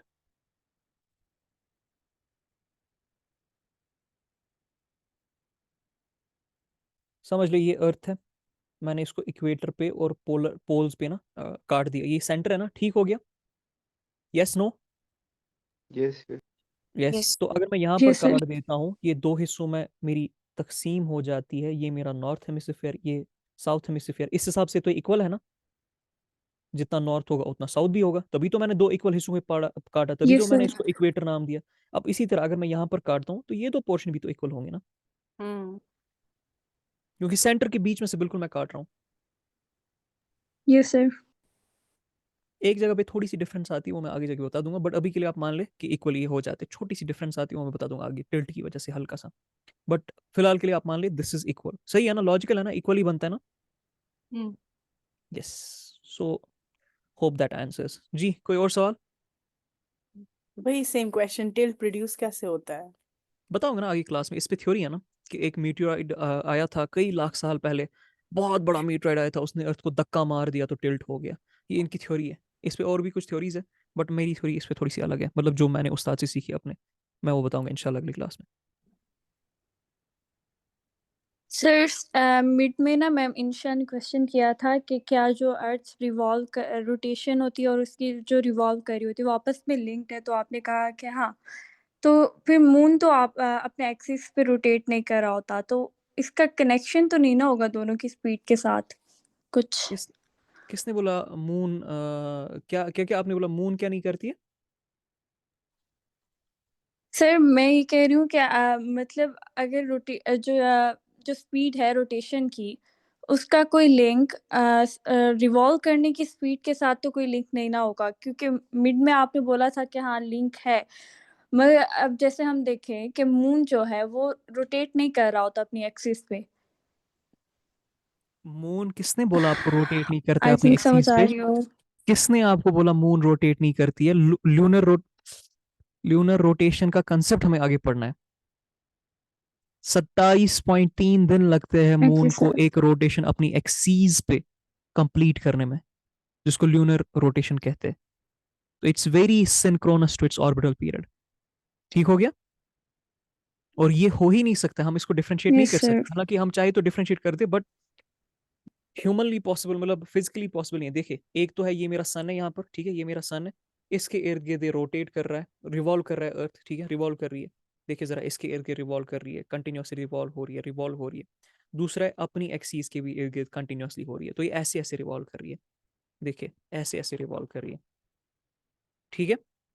अब इस रेवोल्यूशन का हम डायरेक्ट लिंक भी निकाल सकते हैं, हम इनडायरेक्ट लिंक भी निकाल सकते हैं। जो अर्थ की रोटेशन है ना, उसका जो फोर्स है, उसकी जो स्पीड है, और अर्थ का जो वजन है। आपको पता है सन के इर्द गिर्द रोटेट इसलिए, रिवॉल्व इसलिए कर रही है क्योंकि सन का ग्रेविटेशन पुल कर रहा होता है। हमें पता है ना, कोई भी दो फिजिकल चीजें है ना, वो आपस में पुल कर रही होती है, एक दूसरे को खींच रही होती है एक दूसरे की तरफ। ठीक है, अट्रैक्ट कर रही होती है, पुल सही नहीं होगा, अट्रैक्ट कर रही होती है एक दूसरे की तरफ, जिसको हम ग्रेविटी कहते हैं। सही है ना, ग्रेविटी सब मेटीरियल चीजों के में है ना, किसी में हमें दिखती है किसी में नहीं दिखती है। जिसपे जितना वजन होगा और एरिया होगा, उतनी ज्यादा ग्रेविटी होगी। ऑलराइट। तो सन की जो ग्रेविटी है और अर्थ की जो ग्रेविटी है, वो एक दूसरे को अट्रैक्ट कर रही होती है, इसी वजह से वो आपस में इर्द गिर्द घूम रही होती है। लेकिन नंदलेस अर्थ अपनी जगह रोटेट भी कर रही होती है कंटिन्यूअसली। यही चीज तो मैं आपको समझा रहा हूं कि अगर ये चीज इतनी कॉम्प्लेक्स है कि आप खुद सोचिए किस तरह का डिजाइन है, अल्लाह ताला ने किस लेवल की हिकमत यहां पर लगाई है, कि किस लेवल की कॉम्प्लेक्सिटीज चल रही होती है अर्थ में।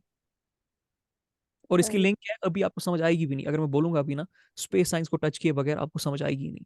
और जब तक कि मैंने आपको बोला सेंट्रीपिटल और सेंट्रीफ्यूगल फोर्स, जब तक आपको समझ नहीं आएगा, मैं ये लिंक समझा भी नहीं सकता हूँ, क्योंकि दोनों चीजें इसी पे डिपेंडेंट है। इसलिए मैंने आपको असाइनमेंट दे दिया।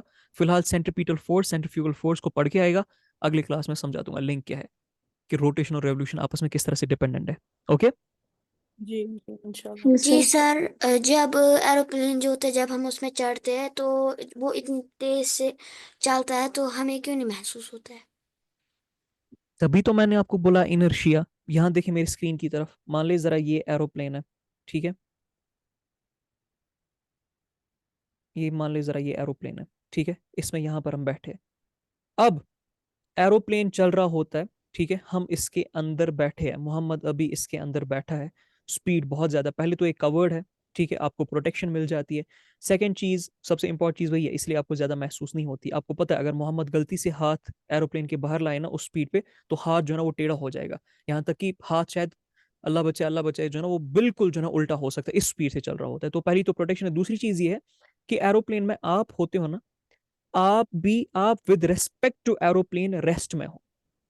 मोहम्मद समझ आ रहा है, एरोप्लेन तो चल रहा है, इसमें कोई शक नहीं है, और आपको प्रोटेक्ट भी कर रहा है, क्लियर होती है, लेकिन विद रेस्पेक्ट टू एरोप्लेन आप रेस्ट में हो। क्यों? क्योंकि एरोप्लेन यहां जा रहा है, आप भी साथ साथ यहां पर ही हो जहां पर आप थे। ऐसा तो नहीं है एरोप्लेन आगे चला गया आप पीछे रह गए, ऐसा तो कभी नहीं होता है ना। यस मत सर। होता है मोहम्मद? Yes sir. आप एरोप्लेन चल रहा होता है, आप भी चल रहे होते, वहीं पर होते हो आप, यहां पर पहुंचा तब भी आप वहीं पर हो, यहां पर पहुंचा तब भी आप वहीं पर हो। तो विद रेस्पेक्ट टू एरोप्लेन आप रेस्ट में हो, आप इनर्शिया में हो, आपकी स्टेबिलिटी चल रही है। और aeroplane with respect to other objects, for example मैं जब कहता हूँ ना एरोप्लेन चल रहा है, स्पीड है उसकी, तो मुझे किसी ऐसे ऑब्जेक्ट को रखना पड़ेगा ना जो रेस्ट में है जमीन पे। मुझे किसी ऐसे ऑब्जेक्ट की, फॉर एग्जांपल यहाँ पर इंशा मैम है, ये बैठी हुई है, इसकी स्पीड 0 है, इस 0 की स्पीड के हिसाब से मैं कह सकता हूँ कि एरोप्लेन की स्पीड जो है ना वो 600 किलोमीटर पर सेकेंड है या आवर है। मोहम्मद पॉइंट मेरा बन रहा है? यस। मैं तब तक नहीं कह सकता हूं एरोप्लेन की स्पीड इतनी ज्यादा है जब तक कि मैं किसी और पॉइंट को डिफरेंशिएट ना कर दूं जिसको मैं रेफरेंस बना दूं। यानी मैं यूं कहूं कि मोहम्मद का एक दोस्त है जिसका नाम है गाबित, मोहम्मद यहाँ पर बैठा हुआ है, आपस में यहाँ पर खा रहा है, आइसक्रीम खा रहा है, गाबित जो है ना वो दौड़ते हुए आ रहा है और गाबित की स्पीड 10 किलोमीटर पर आवर है। तो ये 10 किलोमीटर पर आवर किसके हिसाब से स्पीड है? मोहम्मद की रेस्ट के हिसाब से, जो 0 किलोमीटर पर आवर है, एक ही जगह पे है ना, तो 0 हो गया ना। तो इस मोहम्मद के अकॉर्डिंग मेरी स्पीड 10 किलोमीटर है। कोई समझ ले आप यहाँ पर शुएब भाई, एक और दोस्त आगे हमारे, वो भी भाग रहे हैं। अब ये तो जरूरी नहीं है कि शुएब के अकॉर्डिंग मेरी स्पीड 10 किलोमीटर होगी, मेरी तो स्पीड आपके हिसाब से 10 किलोमीटर है। शुएब अगर भाग रहा है 4 किलोमीटर पर आवर की स्पीड से, तो मेरी स्पीड शुएब के अकॉर्डिंग अब 10 किलोमीटर नहीं रहेगी, मेरी स्पीड 6 किलोमीटर पर आवर रहेगी। आगे बता दूं, वैसे ये फिजिक्स का कंसेप्ट है, फिजिक्स क्लास में आपको समझ आ जाएगा, यहाँ पर कॉम्प्लेक्सिटी को नहीं छेड़ते। बस सिंपल आप याद रख ले कि आपको एक तो एरोप्लेन प्रोटेक्ट कर रहा होता है उसकी लेयर की वजह से, साथ साथ में विद रेस्पेक्ट टू एरोप्लेन आप रेस्ट में होते हैं, इसलिए आपको महसूस नहीं होता है। ऑलराइट, यस, आपको फिजिक्स में समझा दिया, मैं इसको न्यूटन के लॉज मुझे फिर खोलने पड़ेंगे। ओके, और मोहम्मद आप ना एक काम कीजिएगा, मुझे 2-4 चीज़ें मुझे समझ आ गई, यहाँ पर छोटे बच्चे भी है, तो 2-3 चीज़ें फिजिक्स की मुझे आपके साथ डिस्कस करनी पड़ेगी। तो आप लोगों के साथ इंशाल्लाह मान ले इसी मतलब अगले हफ्ते आप लोगों के साथ एक छोटी मोटी क्लास 30 मिनट्स की रख देते हैं, बेसिक्स ऑफ फिजिक्स, जो कि जियोग्राफी में काम आएगी। ओके, जी। ताकि आपको मैं बेसिक्स फिजिक्स ही समझा सकूं, क्योंकि जियोग्राफी पे काफ़ी ज़्यादा हमें चीज़ें, न्यूटन के लॉज कुछ काम आने वाले हैं। जी। Okay guys, any other question?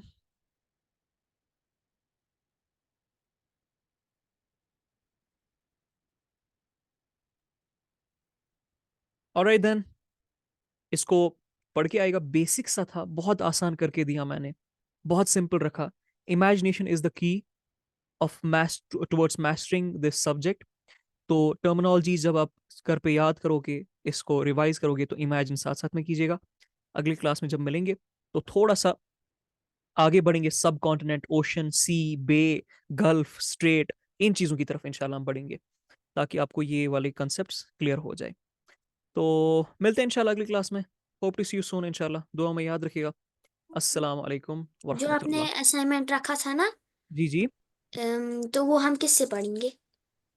कोई भी कहीं से भी आप पढ़ो आप, मैंने जैसे आपको एक बोला, एक असाइनमेंट आपका ये है कि कुरान में एक वर्ड यूज किया गया है अर्थ की शेप के लिए, कि अर्थ की शेप को बताने के लिए अल्लाह ने एक वर्ड यूज किया, आपको वर्ड ढूंढना है वो कौन सा है।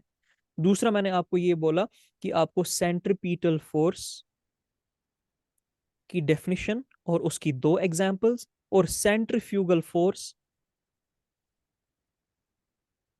की डेफिनेशन और उसकी 2 एग्जांपल्स लिख के लानी। अब गूगल से आप पढ़ो, कोई नोटबुक से आप पढ़ो, आपको घर वाले सिखाए, आप यूट्यूब से पढ़ो, आपकी मर्जी, बस आपको सीख के आना है कि आपको कंसेप्ट क्लियर होना चाहिए। ओके मोहम्मद, जी। और जहां पर नहीं आएगा वहां पर आपके लिए मैं यहाँ पर हाजिर हूँ, मैं बिल्कुल आपको बेसिक से डायग्राम्स के थ्रू सिखाऊंगा। ओके, जी। ओके देन, इस हफ्ते इंशाल्लाह आप लोगों के साथ एक फिजिक्स क्लास होगी बच्चों के साथ, सो दैट कॉम्प्लेक्स आइडियाज आपको समझा दूं मैं। ओके देन, इंशाल्लाह। मिलते हैं इंशाल्लाह अगले सेशन में। अल्लाह हाफिज। वालेकुम अस्सलाम वालेकुम।